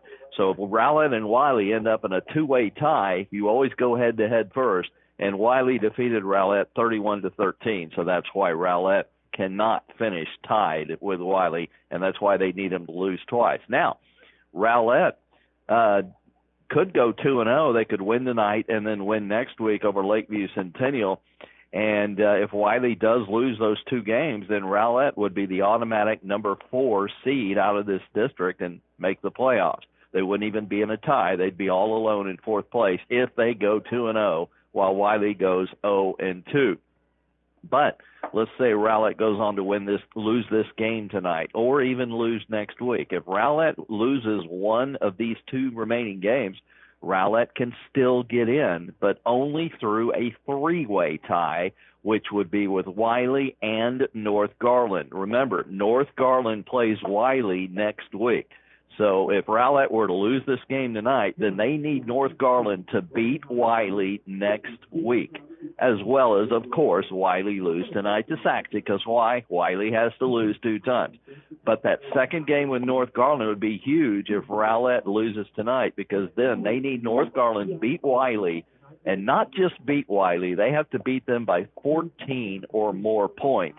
More on that in a moment. If they do beat them by 14 or more points, that would be an equal three-way tie where North Garland would have beaten Wiley, Wiley would have beaten Rowlett, and Rowlett would have beaten North Garland. So there is no head-to-head because all three of them beat each other and by 14 or more points. Let me explain the 14 or more points. All districts have a maximum number of points that you can win by when it comes to playoff tiebreakers. In other words, they don't want people running up the score like, you don't want Rowlett beating North Garland by 50 points earlier in the season because they felt like they had to in case they ended up in a tie with them. So the maximum you can win a game and being part of a tiebreaker is 14 points. So in other words, Wiley beat Rowlett by 18 points. Rowlett beat North Garland by 15 points, but they only count as 14-point wins. That's the max. So, in other words, that's why that three-way tie with North, Wiley, and Rowlett would all be by 14 points, and that would still be an even tie between the three of them. So what's next if that happens? Coin flips, unfortunately. There used to be another level before coin flips where you would look at other common opponents within the district, but having talked to Mike Williams, the assistant AD, during the week, they have eliminated that. So you go right to coin flips to determine that fourth and final playoff spot. Again, remember everything I said. Wiley's got to lose twice. North Garland's got to beat Wiley by 14 or more points. And Rowlett actually has the nice position. Rowlett does not have to go 2-0 to make the playoffs. But they need a lot more help if they don't go 2-0. And if they go 2-0, including a win tonight over Garland, they could get in automatically. But again, Wiley has to lose those final two games. I'm looking at, you have any questions so far, Ethan? I'm looking through my notes here. You literally covered everything that I was about to ask. You covered it every single time, one step ahead of me, but that's perfect. A lot of great information. I think that pretty much covers what I wanted to cover. And again, in relation to Rowlett. North Garland, for instance, let's say North Garland wins by 13 or less points over Wiley next week. That eliminates North Garland and Rowlett because North Garland wouldn't make it either. So Wiley, you would come down to a head-to-head, and Wiley's already beaten Rowlett. So anyway, North Garland has to win that game by 14 or more points. So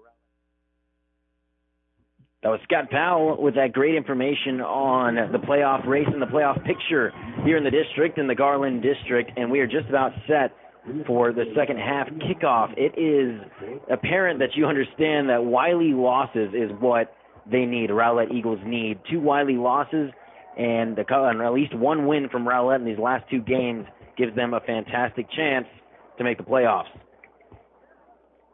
And Garland just about set to kick off. Remember, Rowlett won the toss, so they are going to receive after they deferred to the second half. Let's try and work in the first half stats as we go along, starting the second half. First downs, Garland 12-8 with the advantage on Rowlett. Total yards, Garland 230, Rowlett 150. As here's the kickoff. Darryl Brown kicks this one off, fielded by Joseph Brock at the 23-yard line. Makes a man miss down the left sideline, still on his feet past the 45, past the midfield mark. They'll call him out of bounds at the 41. It looked like he was off to the races, but he stepped out of bounds. Garland's 230 includes 166 through the air, 64 on the ground. They've also got 6 penalties, 66 yards, and 1 turnover. Rowlett, 150 yards, 79 through the air, 71 on the ground. Good balance, 5 penalties, 45 yards, but 3 turnovers, including 2 interceptions. Perez of Garland passing, 14 of 19. That's 73%, 166 yards, and 4 touchdowns. He's over 40 touchdowns on the year, only 1 interception. Rushing powers, 9 for 58. And off the left side, sweeping play. Ball is on the ground. Devontae Crow, ball is on the ground. Garland says they have it. The umpire says they have it.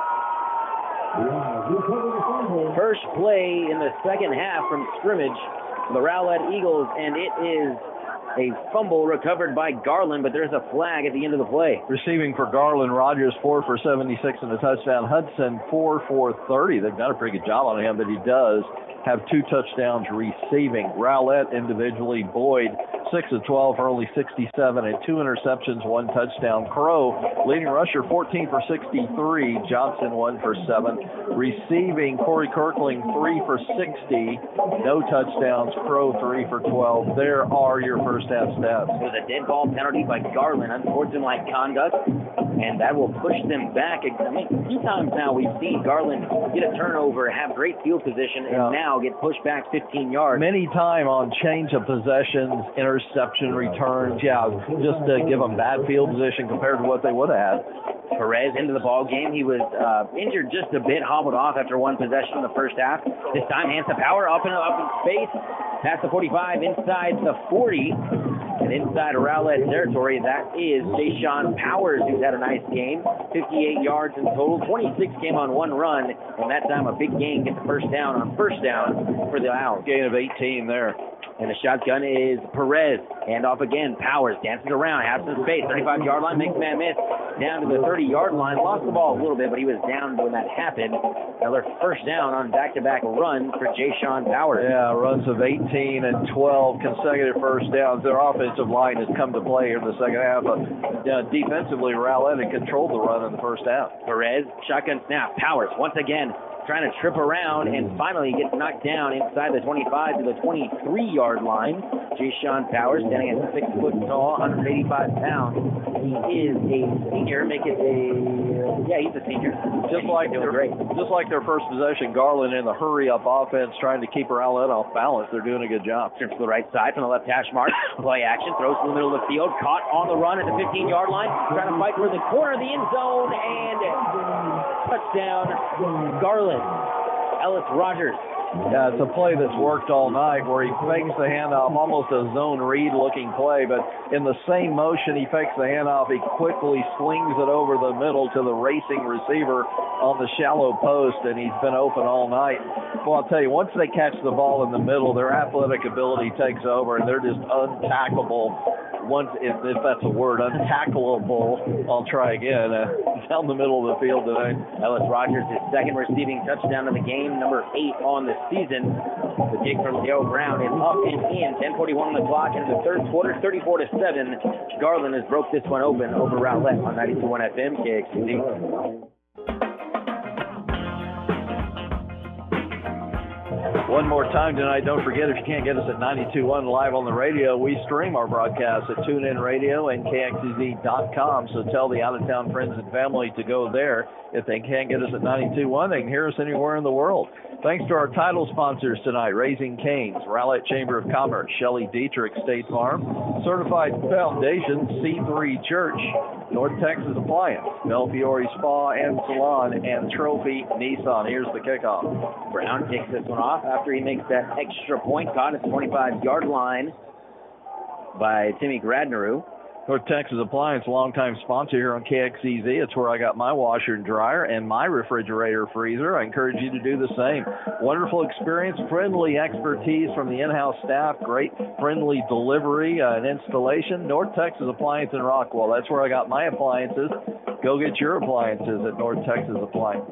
And that scoring drive just only took them 4 plays to go 55 yards, despite the penalty on the kickoff return. That's why they're after the fumble, I should say. Well, that's why they've been the best offense, especially in North Texas, but in the state of Texas. Andrew Ellison back out there at quarterback for Rowlett for the injured Harris Boyd. Pass out to the left side, caught. Going to the left side, past the 30-yard line and down is Trey Long. The first down play goes for 7. They get 6 to the 31. 10:29 and counting, 34-7. Garland over Rowlett in not really a must-win, although Coach Derek Alford was kind of going with a must-win game attitude and mentality for his team. But it's not really, in terms of playoff race, a must-win because Wiley, if they lose 2, Rowlett has the chance to get into the playoffs. And right now, Wiley trailing Saxey 10-0 early third quarter. So Rowlett can still be in the playoff hunt if they lose tonight and Wiley loses. Strips to the right side, pass out to Gradner, who's wrapped up as soon as he caught it. A big-time play from the cornerback from Garland. But to continue that playoff thought, if that happens and Rowlett loses tonight and Wiley loses, then Rowlett needs a win next week over Lakeview, as well as a North Garland win of 14 or more points over Wiley. Otherwise, they would miss the playoffs. And even then, that would create a 3-way tie and would go to a coin flip at that point. So they're not automatically in, even if Wiley goes 0-2. 9:20 on the clock here in the third quarter. Doubles wide receiver set for Andrew Ellison in the Rowlett offense. Crow to the left of him. He drops back, has some space, fires the ball down the right sideline, and incomplete. He had a wide open Corey Kirkling down the right sideline. Defender was closing in quickly, J-Trick Jeter, but falls incomplete and wide of Corey Kirkling, 4th and 6. Well, it's been a tough year at the quarterback position for Rowlett. Because of injuries, they are on their third quarterback. Harris Boyd out for the second time this season, left early, was injured somehow, and has not returned to this game. And this is the third quarterback of the year. Jacob Martin on to do the punting on a 4th and 6 from the 29-yard line for Rowlett. A couple of deep men for Garland. Flag comes in, and this one sputters out past the 50-yard line, out of bounds in between the 45 and the 50, but there are 2 flags on the play. One from the line judge and one from the head referee. You have to wonder if Boyd had his shoulder re-injured that knocked him out for several games. He got it injured in the first series of game 2 this season. Don't see him anywhere on the sideline, at least in uniform. And I don't see him just in his jersey over there either. I hope that Harris Boyd is all right. A couple of offsetting penalties right here, as one was an offside call, the other was an offensive face mask by one of the Rowlett players. And of course, James Okolu came in and did such a good job as his replacement most of the year. He is out with injury tonight and has not played since the start of the game. I don't think he even suited up tonight, as I don't see him on the sideline either. It's got an update from the sideline that Harris Boyd is out for the rest of the game. He's over there without shoulder pads on the sideline, in street clothes. Is that from Richard McCrone? That is from Richard McCrone. Our coordinator. Thank you, Richard. Past the 45-yard line on the punt from Jacob Martin. This one got a little bit extra yards. Instead of being at the 47, the re-kick gets them to the 42-yard line. They'll mark it at the 40-yard line. So that's where Sergio Perez will start the second possession of the half for Garland with 8:59 on the clock in the third. 34-7, Garland over Rowlett. Rowlett opened up the scoring 7-0 from an 8-yard touchdown pass to the flat from Boyd to Xander McCallion, and since then Garland has really taken over. 2 receivers to the right side, Sergio Perez from the left hash mark. Low snap, but he gets it to Powers, moving out to the left side across the 40-yard line, outside the numbers and out of bounds after a gain of about 3 on the play. They'll mark them officially 5-yard line from the 45. What a great job by Ja'Cory Brown, that huge middle of the defensive line for Rowlett, as he chased him all the way to the sideline and helped escort him out of bounds over here. 8:53 on the clock. 34-7, Garland trips to the left side. Tight end of the ball game. To the left of Perez is Powers. Play action to him. Fires to the right side. Incomplete. Nobody was there. A little miscommunication between Perez and his receiver, Jordan Hudson. Yeah, Hudson did a streaker out down the far sideline, and that was just a quick out pass, a long out pass, by the way, from one sideline, from one hash mark to the other sideline. Showed a good arm. Unfortunately, nobody was home when the ball arrived. 8:49 now, 34-7. Garland over Rowlett from the 45-yard line, 3rd and 5. Shotgun from the left hash mark, Sergio Perez, the South Dakota commit. Powers, across the 50-yard line on a huge run inside Rowlett territory, across the 40 to 35 and down to the 30-yard line, making the 29 and a first down on 3rd and 5 for the Garland Owls. Looks like they may have caught Rowlett by surprise. They're just a simple dive handoff on 3rd and 5. They might have been expecting a pass. Moving quickly are the Owls. Snap pass out to the left side and nearly picked off. Nearly a great play by Tajay Labrera. As it stands, it's a reception for about 3 yards to Aaron King, who's had a nice game. He's got an interception, a touchdown pass, if I'm not mistaken, or a big touchdown run, or a big run after a reception. Labrera tried to jump that route and just got there too late and did make the tackle, though. To the right side and picked off. Yes, off of the right sideline. Sorry, I looked down for a second. And if I gave you one guess, who do you think picked it up? It was Joseph Brox. Absolutely. Indeed. Joseph Brox with the second interception of the game, and he's been amazing. You got to be ready for him to go quickly, and boy, did they. As you weren't ready, I was barely ready, but what happened was it was that little slant over the middle they've been so good at tonight. It was thrown high, so the receiver tipped it in the air, and it went behind him to Brox, who just happened to be standing there. Brox always happens to be standing there. Well, he's just one of those guys that's in the right place at the right time all the time. Perez has thrown 4 interceptions on the season, now 6 after the 2 interceptions by Joseph Brox. Outstanding by the sophomore. Now, Andrew Ellison comes in for the Rowlett Eagles. Hands it to Crow. Up the middle he goes. Finds a hole. Dancing around. Spinning around. Pushing the pile to the 50-yard line. Just shy of there. at the 48. Tell you what, if Joseph Brox does not make all district, I've done my last football game on the radio. You know what? It's getting around that time where those kind of conversations are going to be happening, and I totally agree. He is an all-district defensive player, and you know what? Nobody can tell me otherwise.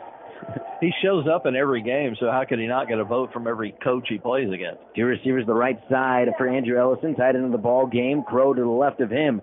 The snap is a little high. They hand it to the left side to Crow, who bounces out past the midfield mark. 45, 40, 35, and down to that 35-yard line. Devontae Crow having a coming-out game against the number one team in the district. Gain of 17. I'll tell you what, neither team scored during the second half. You can post some points here, maybe get an onside kick. I mean, they're going to feel like they've got a chance to get back in this one, but you got to get 7 out of this possession because we're already midway through the third quarter. This is a big possession, a turning point to see if Rowlett can claw their way back into this one. Two receivers to the right side, one to the left. Crow to the left of Ellison. Again, the handoff up the middle, dancing around. Crow finding a hole, grabs about 5 different owls on his back and flies forward, including one very heavy owl, number 52, 6'1", 240, Duntrell Williamson. That would have been enough to take for a ride, but he also took other owls for a ride. I would be in the hospital for the next 6 months if that had been on my back for that period of time. 6:25 and counting in the third quarter, 34-7, Rowlett trails. Let's remind everybody, Devontae Crow is not a big kid. He is low to the ground. Absolutely. New running back in to give Crow a breather. It's Kingston Johnson who dances around, and he's hit right at the goal line. The Owls defense from Garland looks a little bit angry right there, and they really did a number on Kingston Johnson to make sure he didn't get nothing on that play. Didn't get anything on that play. 3rd and 7 from the 38-yard line, now 3rd and 8. Yeah, they stood him up in the hole there and stood him up with authority. That was a good, tough tackle. Very much 4-down territory when you're down by 27 on 3rd and 8 here. Two running backs on either side of Ellison. Colton Yarborough in the game. Xander McGallion, the tight end on the right side. Kingston Johnson fires up the middle and incomplete. Andrew Ellison. It was a play action. They had Timmy Gradner wide open, and I mean wide open. He had an easy 15 yards to the end zone, and he dropped it in and out of the hands of Gradner, who brings up a 4th and 8. Would have been 6, like you said, Scott, for the Eagles. Instead, 4th and 8 from the 34-yard line. 5:32 on the clock here in the third quarter. They're going to go for it. From the 33, 5:53, make it 5:32 on the clock. Two running backs on the other side. High snap past Ellison. He picks it up and falls down on it. And a busted play. And you go from a wide open touchdown pass to a turnover on down to the 50-yard line on a bad snap for Rowlett. Not much else needs to be said. They just literally self-destructed on those 2 plays, and the drive is over. Garland's got the ball back with a 34-7 lead. All the momentum has just been sucked out of this team. Ever since Harris Boyd left, I know he's had a couple of interceptions in this game, but he's their number one. He's the one you go to. We were amazed by Boyd's low percentage last week. He threw just 38% completions last week. He also had 7 drops. Drops have been a problem this year. Kirkling alone, who's had a great year, all district, by the way, he's had several drops. He's had close to double-digit drops on the year. 1st and 10 from the 49-yard line, going right to left. Sergio Perez hands it up the middle. This time to the 50, a 1-yard gain. And the Rowlett defensive line holds true. On that run for the Garland Owls was Deontay King. Battle of the Birds tonight, 34-7. The Garland Owls over the Rowlett Eagles. You've been sitting on that one a while. Well, I was thinking I should have said it to begin the broadcast. Well, yeah, it's a good time to work it in here midway through the third quarter. Battle of Birds, is that what you said? Battle of the Birds. Trips to the right side. Sergio Perez in the shotgun. Hands it up the middle, dancing around his King, rolls around, spins right to left, and is wrapped up by a flock of Eagles past the 50-yard line now to the 47. Maybe we can get a second half appearance from Tippy Hedren while we're on the subject. 4:44 on the clock in the third quarter, 34-7, Garland over Rowlett. 34 unanswered points for the Garland Owls. And Sergio Perez has been as good as advertised, if not better. King lines up to the right side of Perez in the shotgun from the middle of the field from the 47-yard line, 3rd and 6. He drops back. Here comes the pressure. Steps up, fires the ball to the left sideline. Jump ball and complete at the 18. Brought down at the 16-yard line. It was Aaron King. Well, the problem is it was one-on-one coverage. He threw it high in the air, and the receiver kind of cut it up to the middle where the ball was headed. It was slightly off target into that wind, but the defender, the corner, never turned around, never was able to locate the ball, so the receiver kind of made him look bad at the end of the play. Probably some kind of false start against Garland there. 3:56 on the clock. We'll hear from the referee. But secondary play has been a problem all night, especially with tackling in the open field. This time it was covered. That is the weak point, aside from Joseph Brox, who's been amazing. We talk about him every single broadcast. But aside from him, the secondary all year long has been the weak point of this defense.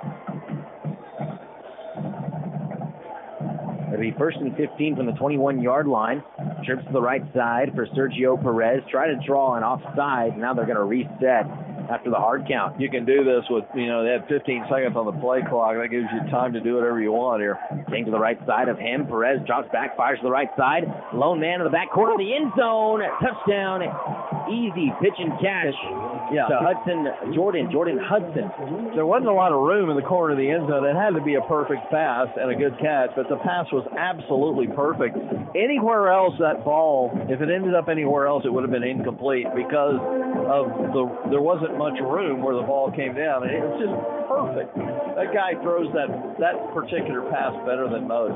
It wasn't really a fade route where he throws it up high in the air. It was more of just a line drive pass to the corner of the end zone with no room for error. And the kick is up and good from Darryl Brown. Makes it 41-7, 3:33 on the clock in the third. Sergio Perez has been magnificent. Rowlett trails the Garland Owls here on 92.1 FM, KXEZ.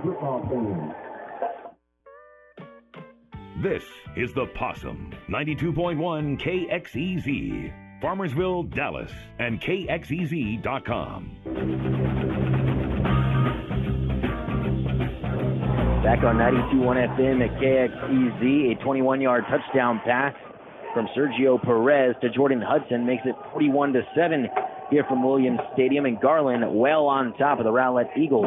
Hey, if you love plants as much as we do here at KXEZ, you'll protect them with the greenhouse from Smith's Quality Greenhouses, metal and portable buildings, cabins, and outdoor decor. Give us a call or give the friend of KXEZ a call, Dustin Smith, at 903-268-1694. The kickoff caught at the 20-yard line, pushing forward. Brock still pushing the pile, and he's doing everything. Still going at the 50-yard line, and finally forward progression. I mean, he was hit at the 30 and took him about 20 yards to the 50 with a bunch of pile around all the way down there. So that's where Rowlett will take over. I just hope nobody got the bus keys out of his back pocket. Going back, Dustin Smith, big good friend of KXEZ and the Possum. Give him a call at 903-268-1694. Again, 903-268-1694. You'll like Dustin Smith. He's a great guy, and you'll be glad you made the call. Again, that is Smith's Quality Greenhouses. Andrew Ellison in at quarterback, trips to the left side. Fires this one to Trey Long at the 50-yard line. Has a couple of blocks in front. Has some space to the 40-yard line. Close to a first down mark. It'll be 2 yards short of that to the 42. Our Eagle sponsors tonight: Advantage Storage, Chick-fil-A, Chiloso's Mexican Bistro, First Baptist Church Rowlett, Jason's Deli, Jersey Mike's Subs, the Musgrove Agency, the Richardson Methodist Medical Center, Rowlett Food, Shenanigans, Sign Guy DFW, Super Shack Seafood Grill, Ultimate Driving School, Whataburger. Thanks to our Eagle sponsors tonight. Two running backs on either side. Dual halfback set for Andrew Ellison in the offense. Tight end of the ball game. That's Xander McGallion. Crow on the sweep, dances around, has some space, cuts it back to the left side. The 40 gets hit, finally gets down to the 31-yard line, but a nice run after it looked like he was going to be stopped behind the line of scrimmage. First down, Eagles.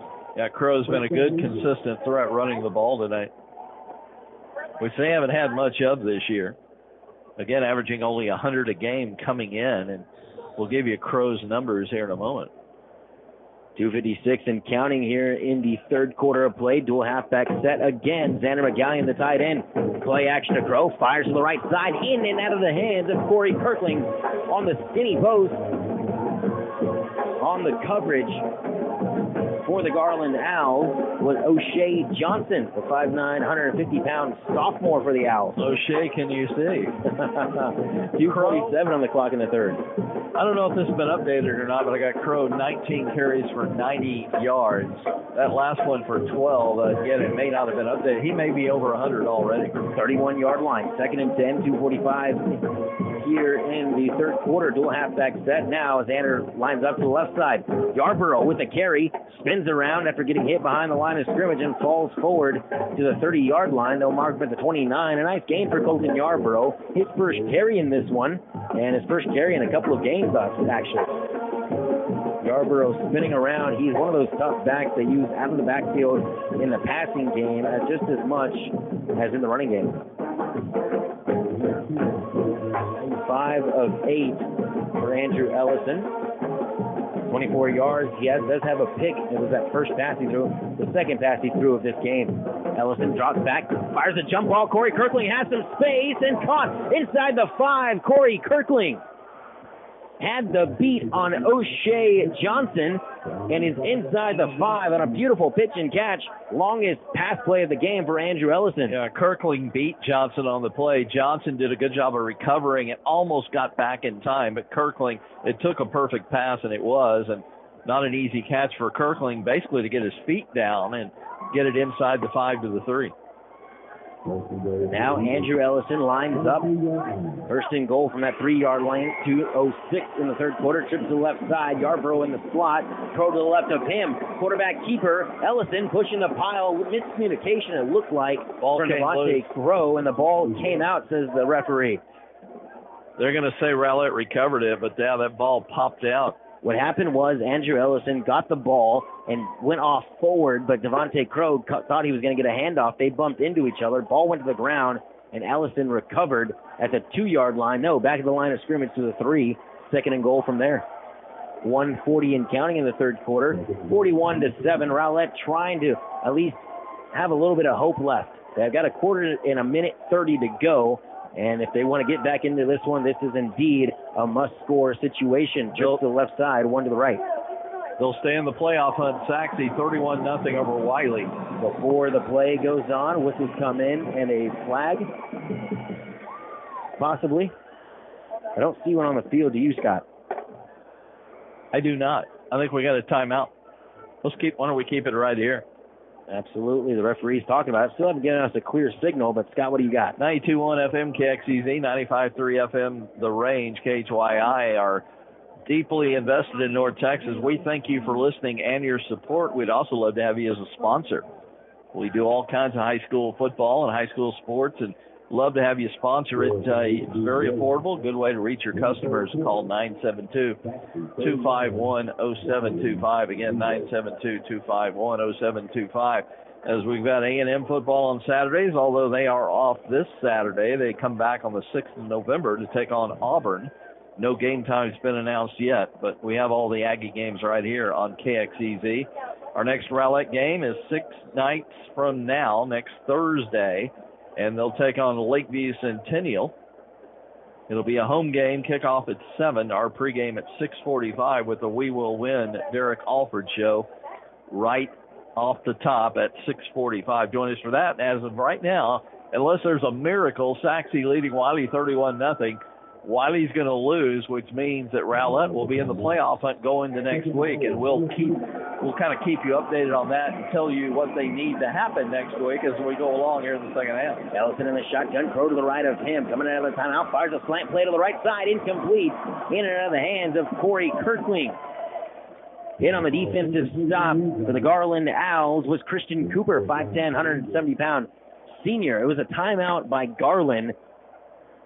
By the referee. The referees, that's what they said. They hasn't taken it off the scoreboard, but the referee said it was a timeout by Garland after moving quickly, and it looked like Coach Danny Russell elected to put his first string in.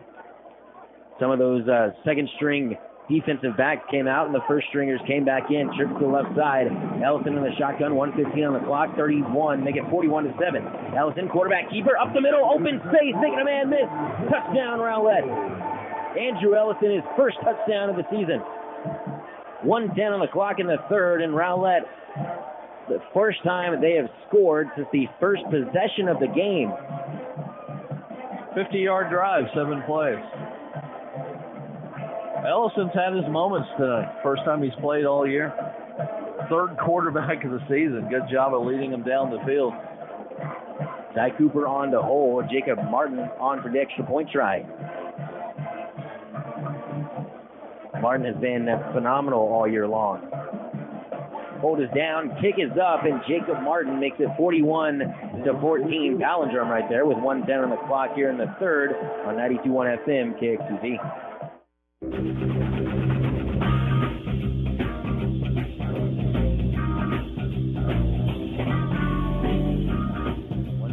Here in the third, 41-14, Garland. Besides Texas A&M and Rowlett, we also have some Caddo Mills football here on KXEZ. Our next game is a week from tonight. Final regular season game at Ed Locker Stadium against Wills Point. The kickoff at 7:30. We're on the air at 7:15 with the pregame, and Caddo Mills will be in the playoffs, so we'll have them in postseason play this year. It's a good district. Hopefully Rowlett will get in. It's going to come down to next week, and we'll tell you a little bit more about that as we go along. Save this date, November 12th and 13th, for the Aldi Murphy Festival in Farmersville and surrounding communities. Aldi Murphy Festival in Farmersville, November 12th through the 13th, and there's strength in numbers. Join the Rowlett Chamber of Commerce today. Jack Hager on to kick. The onside kick try. Caught at the 50-yard line, but the ball comes out. The ball comes out after it's picked up by a Garland Owl, and Rowlett's going to recover.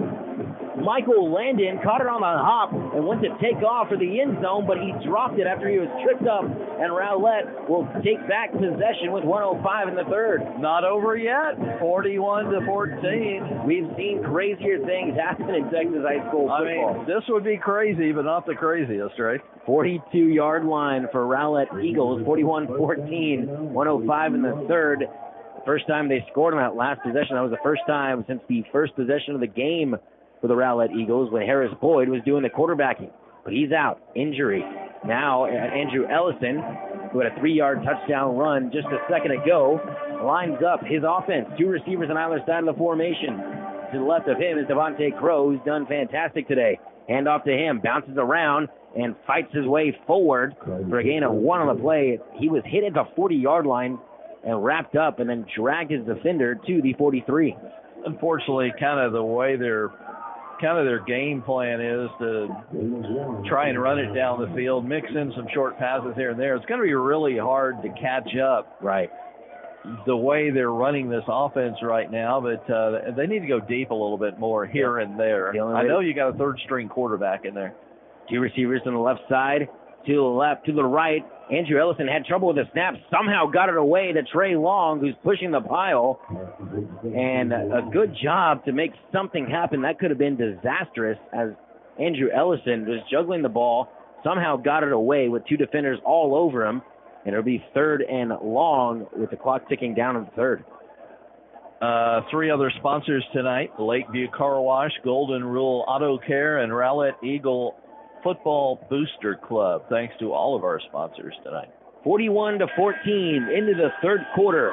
Going to the last period here at Williams Stadium. Garland leads big time to the Rowlett Eagles on 92.1 FM KXEZ.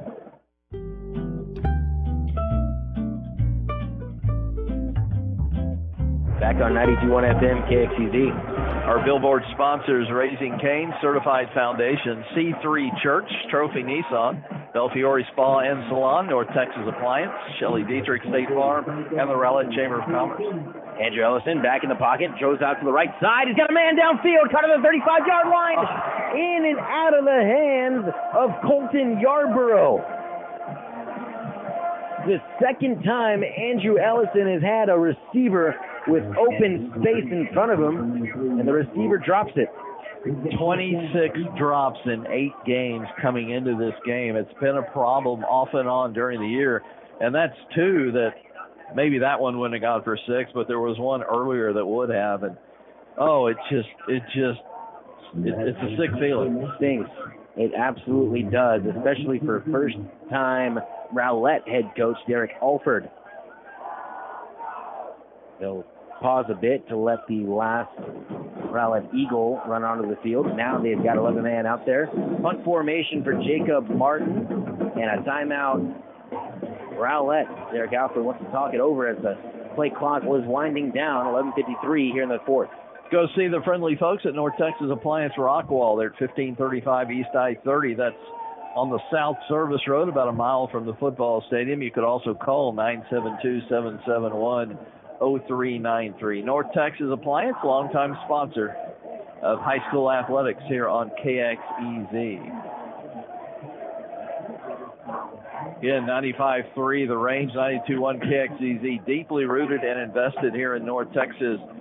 We thank you for listening and your support. We'd love to have you as a sponsor. Just call this number, 972-251-0725.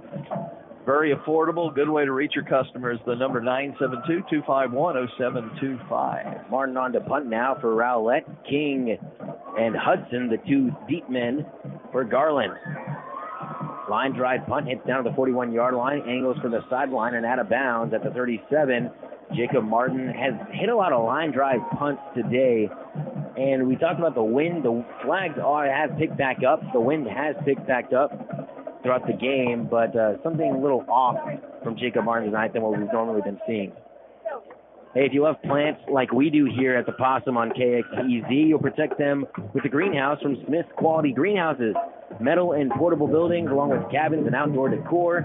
Give the friend of the Possum, Dustin Smith, a call at 903-268-1694. Sergio Perez in the shotgun now, hands it to King on the left side and gets bottled up as he falls forward for a gain of about half of a yard. And it's those big defensive linemen for Rowlett that really, highlights the team, Corey Brown and Michael Ibukuno Coyote. You ready for the Scott Powell stat of the night? Let's go. Sergio Perez has 7 incompletions. Wow. 6 touchdown passes. 1 less touchdown pass than incompletions on the night. Well, in the shotgun he goes. Hands off to King. Kiyunte bounces around past the 40, the 45, 50-yard line. Bounces it past the numbers outside and hit at the 40-yard line. There's a flag down back in the line of scrimmage after a big run by Kiyunte King. And that should put them close to the 400-yard mark on the night. If it counted, of course. Looks like it's coming back. So much for that idea. It is. Holding by the offense. The Garland Owls erase a big run by Kiyunte King with 11:10 on the clock here in the fourth quarter, up 41-14 over Rowlett. Harris Boyd, before he got hurt, was 6 out of 12 for 50. 2 interceptions, just 67 yards. Not his best tonight. The backup, Ellison, 7 of 13 for 49. Has also run the ball a little bit. 2 receivers on the other side of the formation. And the shotgun is Perez. Got a man to jump off sides, but didn't snap the ball. Now they do. Here comes the pressure. The ball hit outside of his hands. The ball's on the ground. Yeah, they're calling this a fumble, it looks like. And recovered. Oh, Garland got it. Recovered by Jayshawn Powers. And it was Michael Abukun Okeoti to knock that ball out of the hand of Sergio Perez. And look at this loss. They hit him all the way back to the 16-yard line. I've already calculated. Third and 31. Third and 31. I was getting ready to really quickly. I saw you reaching for the calculator. I can't count that high and that quickly. I didn't think you could count to 10. Well, I see it on the clock, and it says 10:35 in the fourth quarter left in this game from Williams Stadium. 3rd and 31 from the 16-yard line. Perez sends a man in motion out to the right side. Swing pass to Powers, and he dropped it. In and out of the hands of Jayshawn Powers. A few mistakes made, the first of few. Really, all game long. This is one of these possessions where you just want to get rid of the football as soon as possible. And indeed they do as the punt unit comes out. It's going to be Elliot Huss on to do the punting. Well, I say that, and now it's going to be Aaron King back there. And he does it all for this Garland Owls team, doesn't he? Has an interception, a couple of touchdown passes or catches, and now he's doing the punting for the Owls. Crow officially over the 100-yard mark. That's got to be the first 100-yard rusher Rowlett's seen all year. 21 for 102. hope he doesn't lose any yards and finishes below it. Punt caught by Tajay Librera at the 50-yard line. Tries to get it outside to the right side, the far side of the field, and brought down to the 47. Yeah, they're really big on those wide punt returns. Taking it from one hash mark to the other sideline, and it just hadn't worked tonight. A lot of, Garland, I've been watching Garland play for 30 years. Their special teams are as good, consistently good as you'll see every year. And they just have so much speed on their special teams, it's hard to go wide on them. Well, if it was me, I would definitely just fall forward. I would take the least amount of running possible for me because me, I can't run that much or that fast. 10, 12. You'd be better off just not even being on the field. Right, yeah, I'm a good cheerleader on the sideline. Two receivers on either side of the formation for Andrew Ellison. To the left of him is Devontae Crow. Ellison fires this one to the flat and incomplete. Incomplete, says the line judge. But O'Shea Johnson thought he had an interception as the ball was thrown to the far numbers and looked like it was picked before it hit the ground, but says no, the official does. Yeah, 10:05. These two teams have played every year since about 2004. This will be the first win for Garland since 2014. Wow. And their biggest margin of victory right now since 2006. And they play every year. These are usually close games. In other words, as I told you about the pregame show. Two receivers to the right side. Devontae Crow sweep out to the right side. Trying to make a man miss, and does. Still on his feet, past the 45, past the 40, gets the first down, and pushes the pile to the 35. Devontae Crow, have a game. First down, Rowlett from the 36-yard line. This Garland team, as good as they are right now, they haven't enjoyed a whole lot of success in recent years. The last state championship, though, was in 1999. Pretty astounding, just considering how good they look right now. Two receivers to the right side. McGallion is tied in. Andrew Ellison. And flags come in. They're going to be offside, making a false start by the Rowlett offense. And indeed it is. It looked like Devontae Crow got a little happy over there and jumped right before the snap. One positive, Rowlett's a heavily penalized team. That's just their sixth penalty of the night for 50 yards. But the 4 turnovers in the next column stand out big, especially those 2 interceptions early, including the long return to set up a touchdown. 3 receivers to the right side, tied into the ball game. Crow to the left, make it Kingston Johnson. Hand off to him, sweeping right, past the 40, past the 35, the 30, down the right sideline, and still on his feet, 15-10, and dropped down 5 yards before the end zone. Kingston Johnson, who hasn't had a lot of carries tonight, makes the most of that one. Showed a flash of speed down that far sideline. He's lucky he didn't step out of bounds. They're going to actually say he stepped out at the 9, by the way, but that's all right. Gives them a 1st and goal at the 9. Plenty of time, 9:45, and I don't think they can catch Garland, but they can certainly make this score closer, especially right here. And especially going into next week when it's going to be a fun game. And it looks like if Saxe holds up, and it looks like they will, they'll play for a playoff race. I'll delve into that deeper as we'll have some time here in the 4th quarter to go over all those details. Crow bouncing around, gets to the 5-yard line and out of bounds. He has been running hard, and every single game he gets better and better. Devontae Crow. Can we count this as a Saxe win, 38-0 over Wiley with 7:49 left in the 4th? You give Alex Orgy for Saxe a 38-point lead. Heck, give him a 14-point lead. He's going to make those teams pay. So, yes, I'm counting that as a Saxe win right now. After this possession here, we'll start to delve into those possibilities since we know a lot more now than we knew before the night began. Absolutely. 9:37 on the clock left in this one. It's pretty cut and dry now. It's pretty simple. To the left of Ellison is Crow. To the right is Yarborough. 2 receivers on either side, 1 receiver on either side. Play action. Jump ball to the back corner to Trey Long, and in and out of the hands, through his hands.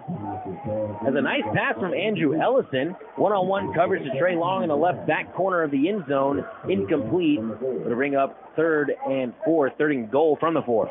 You would think that this is 4-down territory. They would not kick a field goal down 41-14. I mean, so like two chances to score here. Like you mentioned, they're probably not likely to come back in this one, but why not go for it and see if getting the offense a little more extra experience, especially including Ellison. Who knows if he's going to finish the season for you next week. Absolutely. Trips to the right side. McGallion, the tight end on the right side of the formation. Crow to the left of Ellison.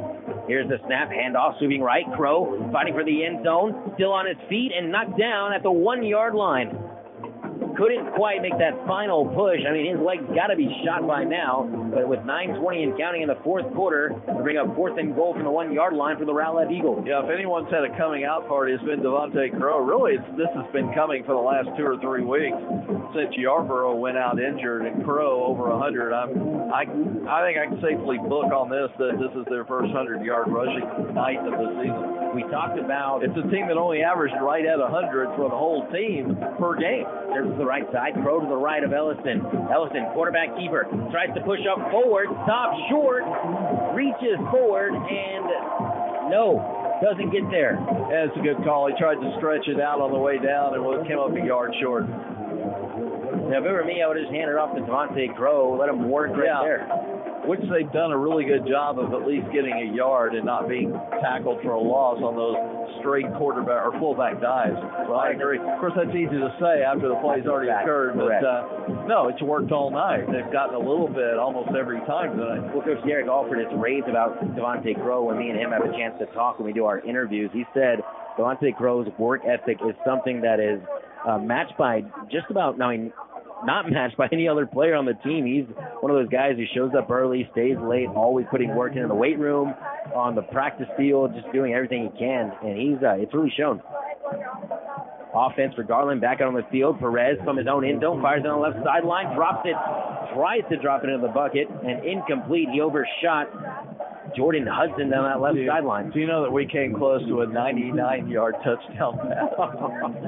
It was pretty close. He had a beat on his receiver. Of course, your next question is, why are they throwing long passes up 41-14, especially from their own end zone? And we already know the rules. It's not going to be it's not points differential. And they don't need to worry about it anyway. They clinched the district championship tonight.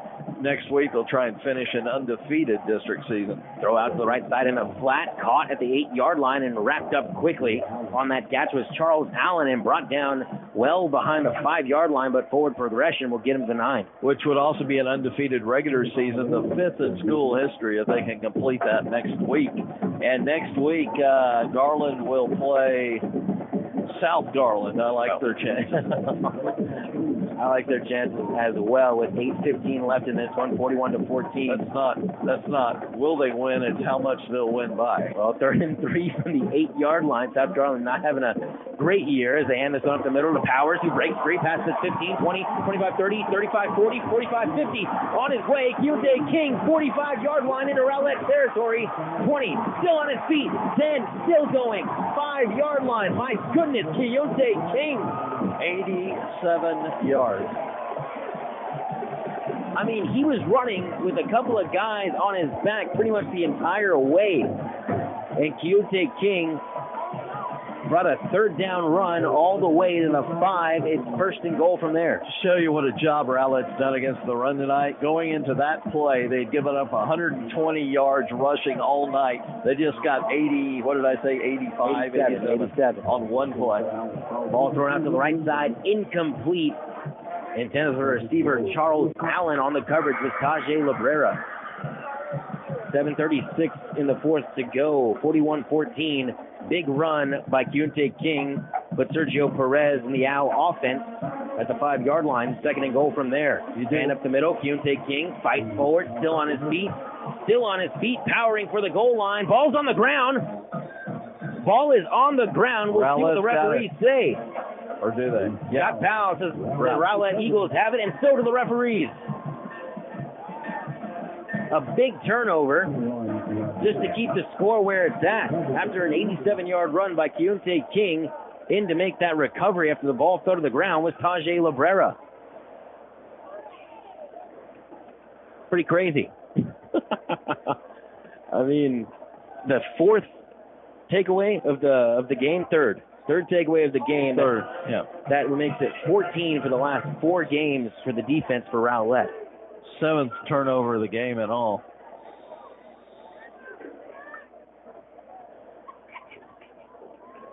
$7:27 left to go here in the fourth quarter. This one pretty much all over but the shouting. 2 receivers to the right side. McGowan in at tight end. Andrew Ellison back in at quarterback for the injured Harris Boyd. They hand it to Crow. Off to the right side. Off the right tackle. To the outside. Past the 10-yard line. Still on his feet. Spinning around. Gets the first down. A flag comes in after the play. And a face mask, it looks like, is the indication. And it is a face mask on Garland. A big run for Devontae Crow. Tack on 15 more from there. All right, let's talk about the playoff possibilities, shall we? Please do. After what's happened tonight with Wiley losing, remember the first caveat is in order for Rowlett to have any chance to make the playoffs, they needed 2 losses from Wiley. Well, they got loss number 1 tonight to Saxey, trailing 38-7 midway through the fourth quarter. So at least we go to next week. Remember, Rowlett did not have to win this game to stay in the playoffs, so they're still in the playoff hunt going to the final week of the regular season. They've got a quick out pass completed. I can do play-by-play, too. Ball was caught and out of bounds at the 37. So here's what has to happen next week. What's the first thing? Wiley has to lose. I thought you were asking me. I thought this was a test. Wiley has to lose, and now, because of this loss, Rowlett has to win. And Rowlett plays Lakeview Centennial Thursday night. The rest of the games are on Friday. Wiley plays host to North Garland on Friday night.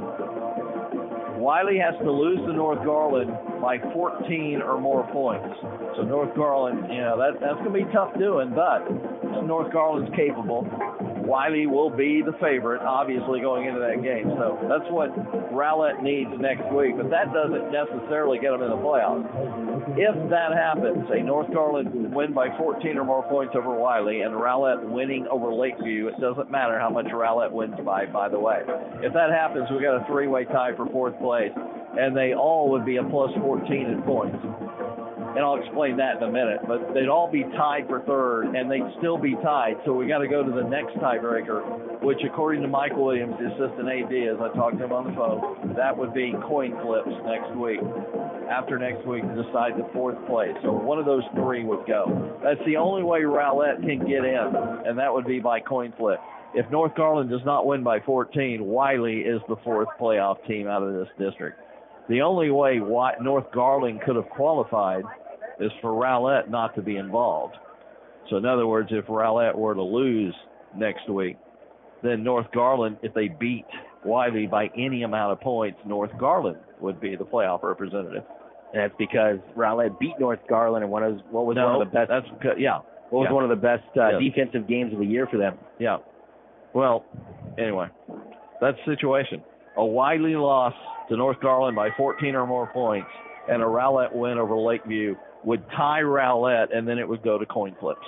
Andrew Ellison in the shotgun, drop back, pushes the ball forward after he tucks it and runs back to the line of scrimmage. A lot of great information from Scott. I mean, if it were me, I would not go into that much detail, but Scott, he's told me before that, Scott, you love this type of stuff. I love it. I love it. It gives some people tired heads, but not me. Now, what's the point situation? Why do we keep talking 14 points? Right. Every district has a maximum points you can win by when it comes to a tiebreaker. In other words, they don't want people running up the score on other people. In other words, they don't want North Garland trying to beat Wiley next week by 100 points or something. The most you can gain from one football game is 14 points.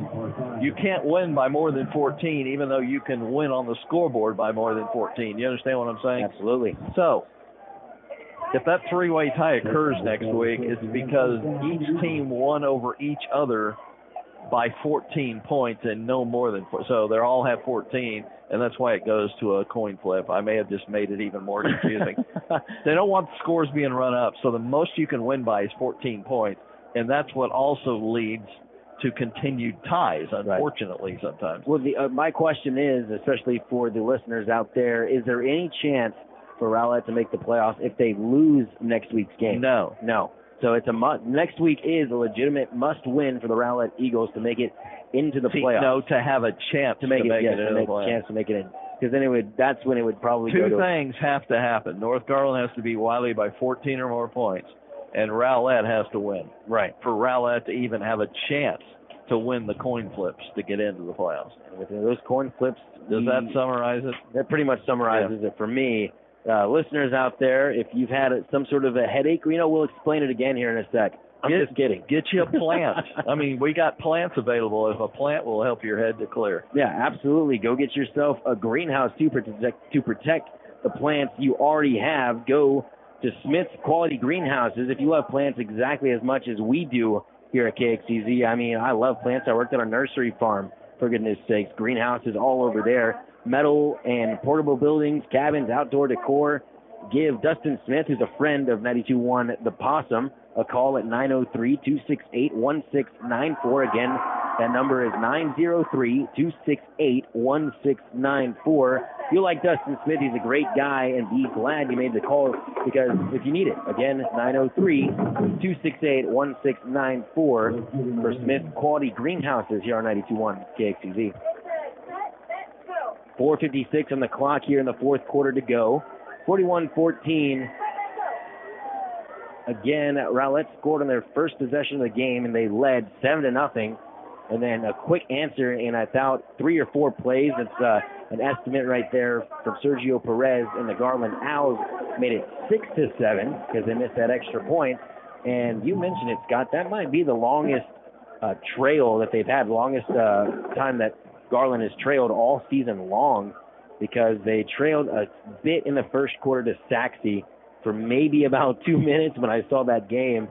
And, they've been dominating every single team. Ultimately, same outcome came tonight.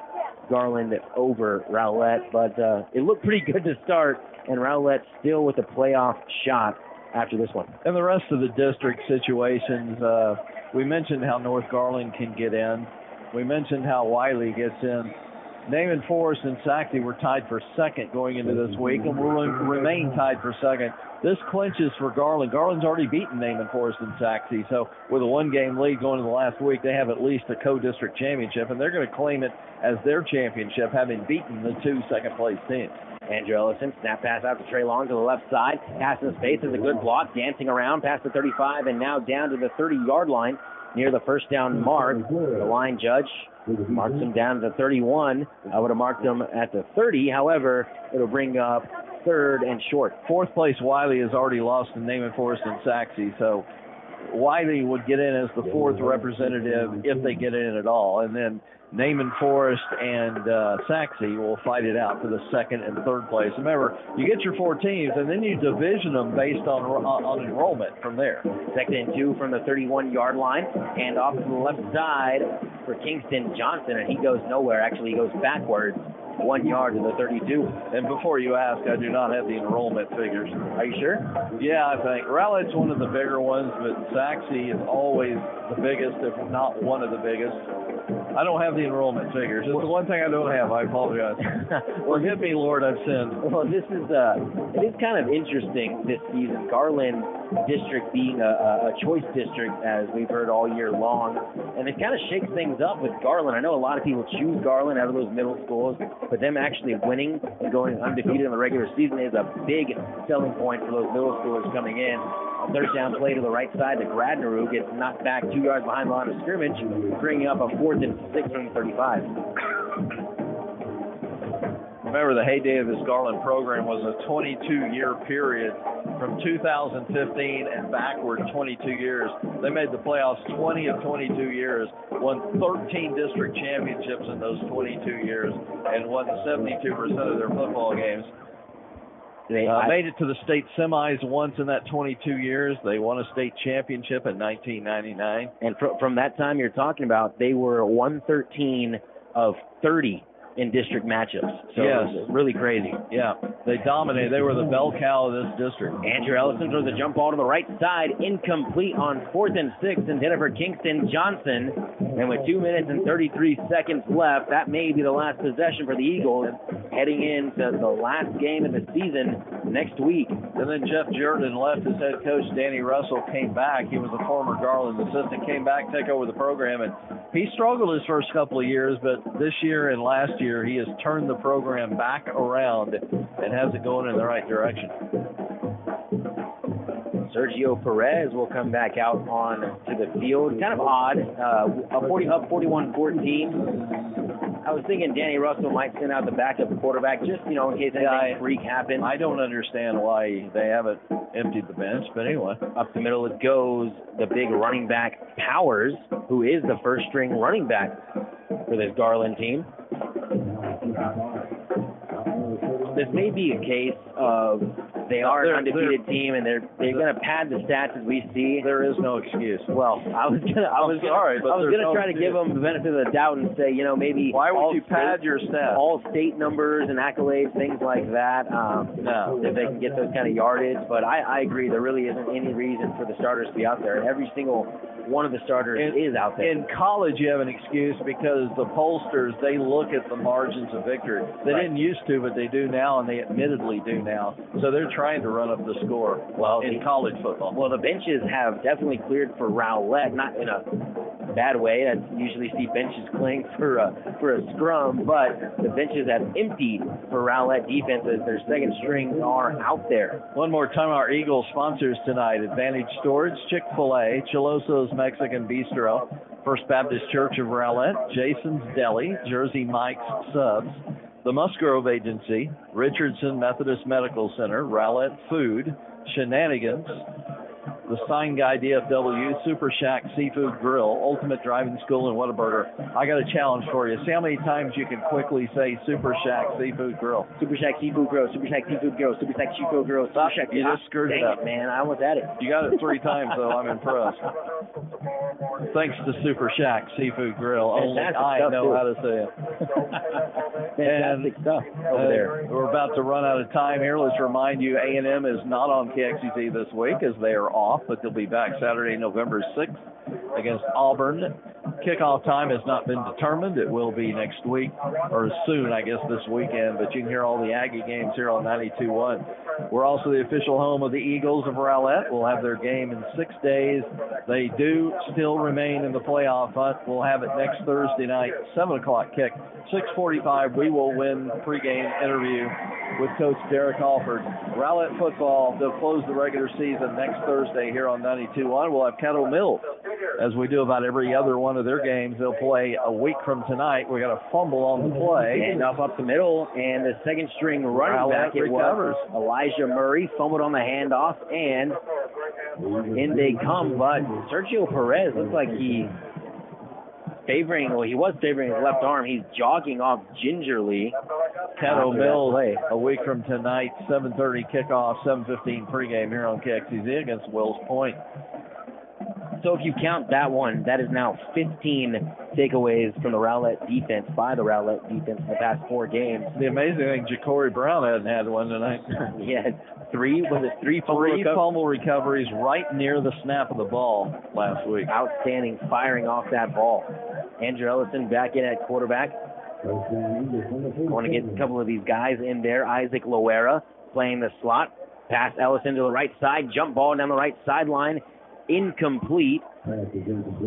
Intended for Corey Kirkling. Down the right sideline. They get 2nd and 10. 41-14, the Garland Owls, the district leaders, the number 9 team in North Texas, according to Dallas Morning News. You think the Rowlett Eagle team will, if they win when they win Thursday, you think they'll go to that Wiley North Garland game in mass? Oh, I think they would. I think they Friday night. I know I would. I know the football players when I was in high school would. Andrew Ellison out the other team and everything, you know. Hey, that's old school. I don't know if they allow that nowadays. Old school, that's me, dude. Well, hey, we used to do that all the time. Shout out to the Rockwall Yellow Jackets, circa 2011. We used to do that kind of stuff all the time. As that's under a minute to go here in the 4th quarter, 41-14. We've actually played a couple of playoff games, if I'm not mistaken, in this stadium in Williams. We played Jesuit here, I think, a while back. We played Jesuit in Wiley as well, just, reminiscing a bit on my part with this final minute to take off the clock. Wake me up when you're done. Hey, I've had it. I've heard it from you all year long. You know, I'm trying to get a couple of memories of my own from high school days. Dude, when you're my age, you don't talk, you reminisce. 53 seconds on the clock. Both teams are getting all their timeouts. Yeah, for real. Timeout. Rowlett down 41-14, and Garland just called one a couple minutes ago when they had the ball. Is that Richard we see down there? I think it might be Coach Richard McCrone. No. Oh, no, my mistake. He's over there on the sideline. But he's done a good job for us in coordinating a lot of things that happened here with these broadcasts for Rowlett. He's the one that gets our halftime guest. Absolutely, so we want to thank him. I can't wait to see who he comes up with for next year. He always comes up with someone great, and they always end up being, we've not had one bad. I think we need to have Richard McCrone on. I've been trying to tell him that. He doesn't want to come on. Maybe if you listeners out there who know Richard McCrone personally, ask him to come on. That would be a great treat for us. 53 seconds here in the fourth quarter to go. Big lead for Garland. Firing is Andrew Ellison, and a nice pass to the right side. Complete at the 15 to Corey Kirkling. Still getting those receptions in as he came in the leading receiver in all categories for the Rowlett Eagles. 47 seconds to go after the first down from the 18-yard line. 41-14. Rowlett, as we've talked about all game long, have a chance for a playoff berth with a win next week and a coin toss win if North Garland takes care of business against Wiley. Why don't we, if I can, finish off these stats. With Rowlett with the ball, I can give you Garland's final offensive stats after I just screwed up our computer. See if we can get it on board. So I totally messed it up. Well, I'll try to get it fixed up for you right here, Scott. So you can, Ellison out of the pocket, going to the right side. She throws a jump ball to the first down marker, incomplete with 1 second on the clock. Danny Russell just gets the water bath for clinching the district championship, I take it. And indeed they do. Tell you, as good as Garland is, I think, again, they've only had, this would be their 5th undefeated regular season. I know that sounds, I guess it's harder than it sounds, but as many good teams as they've had, this is something special to go undefeated next week. And they're playing South Garland, so I like their chances. Well, I guess we won't have any final stats, but we'll survive. 1 second on the clock here in the fourth quarter. Ellison drops back after the play action. Sends a couple of guys in the end zone. Throws a jump ball and picked off in the end zone. He'll take it out. Has some open space down the 20-yard line. 30 outside the numbers. Has some blockers. The 45, 50, and out of bounds. Jalen Jones, 5'7" senior, and that'll do it.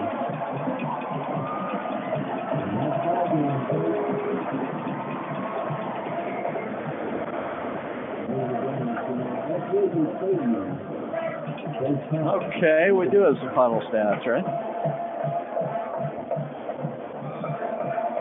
Into the ball game here from Williams Stadium. 41-14, the final score. The Rowlett Eagles fall to the district champions now, the Garland Owls. Let's run the final stats. First down is Garland 20, Rowlett 18. Total yards 479 Garland, 333 Rowlett. It's one of Rowlett's better offensive totals for the year. 250 through the air for Garland, 146 for Rowlett. 229 on the ground for Garland, kind of similar to last week as they came out in the second half and really moved the ball more successfully. 187 for Rowlett on the ground. Penalties, 10 for 111 for Garland, 6 for 50 for Rowlett. Each team with 4 turnovers. 2 interceptions, 2 fumbles for Garland, 3 interceptions for Rowlett, 1 lost fumble. Sergio Perez of Garland, 19-29. That may be a season high for missed passes, 10 in one game. 250 yards, 6 touchdown passes, 2 interceptions. Jay-Sean Powers, leading rusher, 17 for 139. King, 5 for 95, had like an 85-yarder in the second half. Ellis Rogers receiving, 5 for 99, 2 touchdowns. Aaron King, 5 for 54, and a touchdown. Jordan Hudson, 3 touchdowns out of his 5 receptions, 51 yards and 3 touchdowns. For Rowlett, 2 quarterbacks Ellison, 12 of 22, 79, no touchdowns, 1 interception. Boyd, before he got hurt, 6 of 12, 67 yards, 2 interceptions, 1 touchdown. Devontae Crow, season high, 137, probably a season high for any Rowlett runner. 137 on 25 carries, 5.4 per carry, no touchdowns. Kingston Johnson, 4 for 42. Corey Kirkling, another big night. Boy, the triple-digit receiving yardage games for him are really stacking up, you might say. Kirkling, 7 for 111, 15.8, no touchdowns. Trey Long, 5 for 21, and there are the highlight numbers. 41-14. Again, the Garland Owls become the district champions. Enjoyed it, sir. Yeah, absolutely. It was a good game up until the point where Garland really took over. One more time, I'll give you the Reader's Digest version. How does Rowlett get in the playoffs? Well, first of all, Wiley must lose on Friday night by 14 or more points to North Garland, while Rowlett wins on Thursday night by any amount over Lakeview Centennial. What do you want to say? I just wanted to say it again, that Rowlett Eagles going to be cheering for that quarterback for North Garland, God's Power in Hawaii. So I like saying that name, and he's going to be the point that Rowlett needs to make the playoffs, really. If North Garland beats Wiley by less than 14 points, Wiley's in the playoffs. If Rowlett does not beat Lakeview Centennial and North Garland beats Wiley by any amount, North Garland is the 4th playoff team. If North Garland beats Wiley by 14 and Rowlett beats Lakeview Centennial, the 3 teams are in a dead heat and a 3-way tie for 3rd place, and it will come down to coin flips. So there is the playoff situation. Rowlett lives to play another week, maybe 2 more weeks, and maybe more. We'll see next week. Enjoyed it, Ethan. Fantastic. The Rowlett Eagles, again, playoff hopes are still alive. 41-14, final score from Williams Stadium. For Ethan Brooks, back at the KXEZ studio for Scott Powell, my fantastic broadcast partner here in the booth from Williams Stadium. I'm Ethan Herrera saying good night from Garland.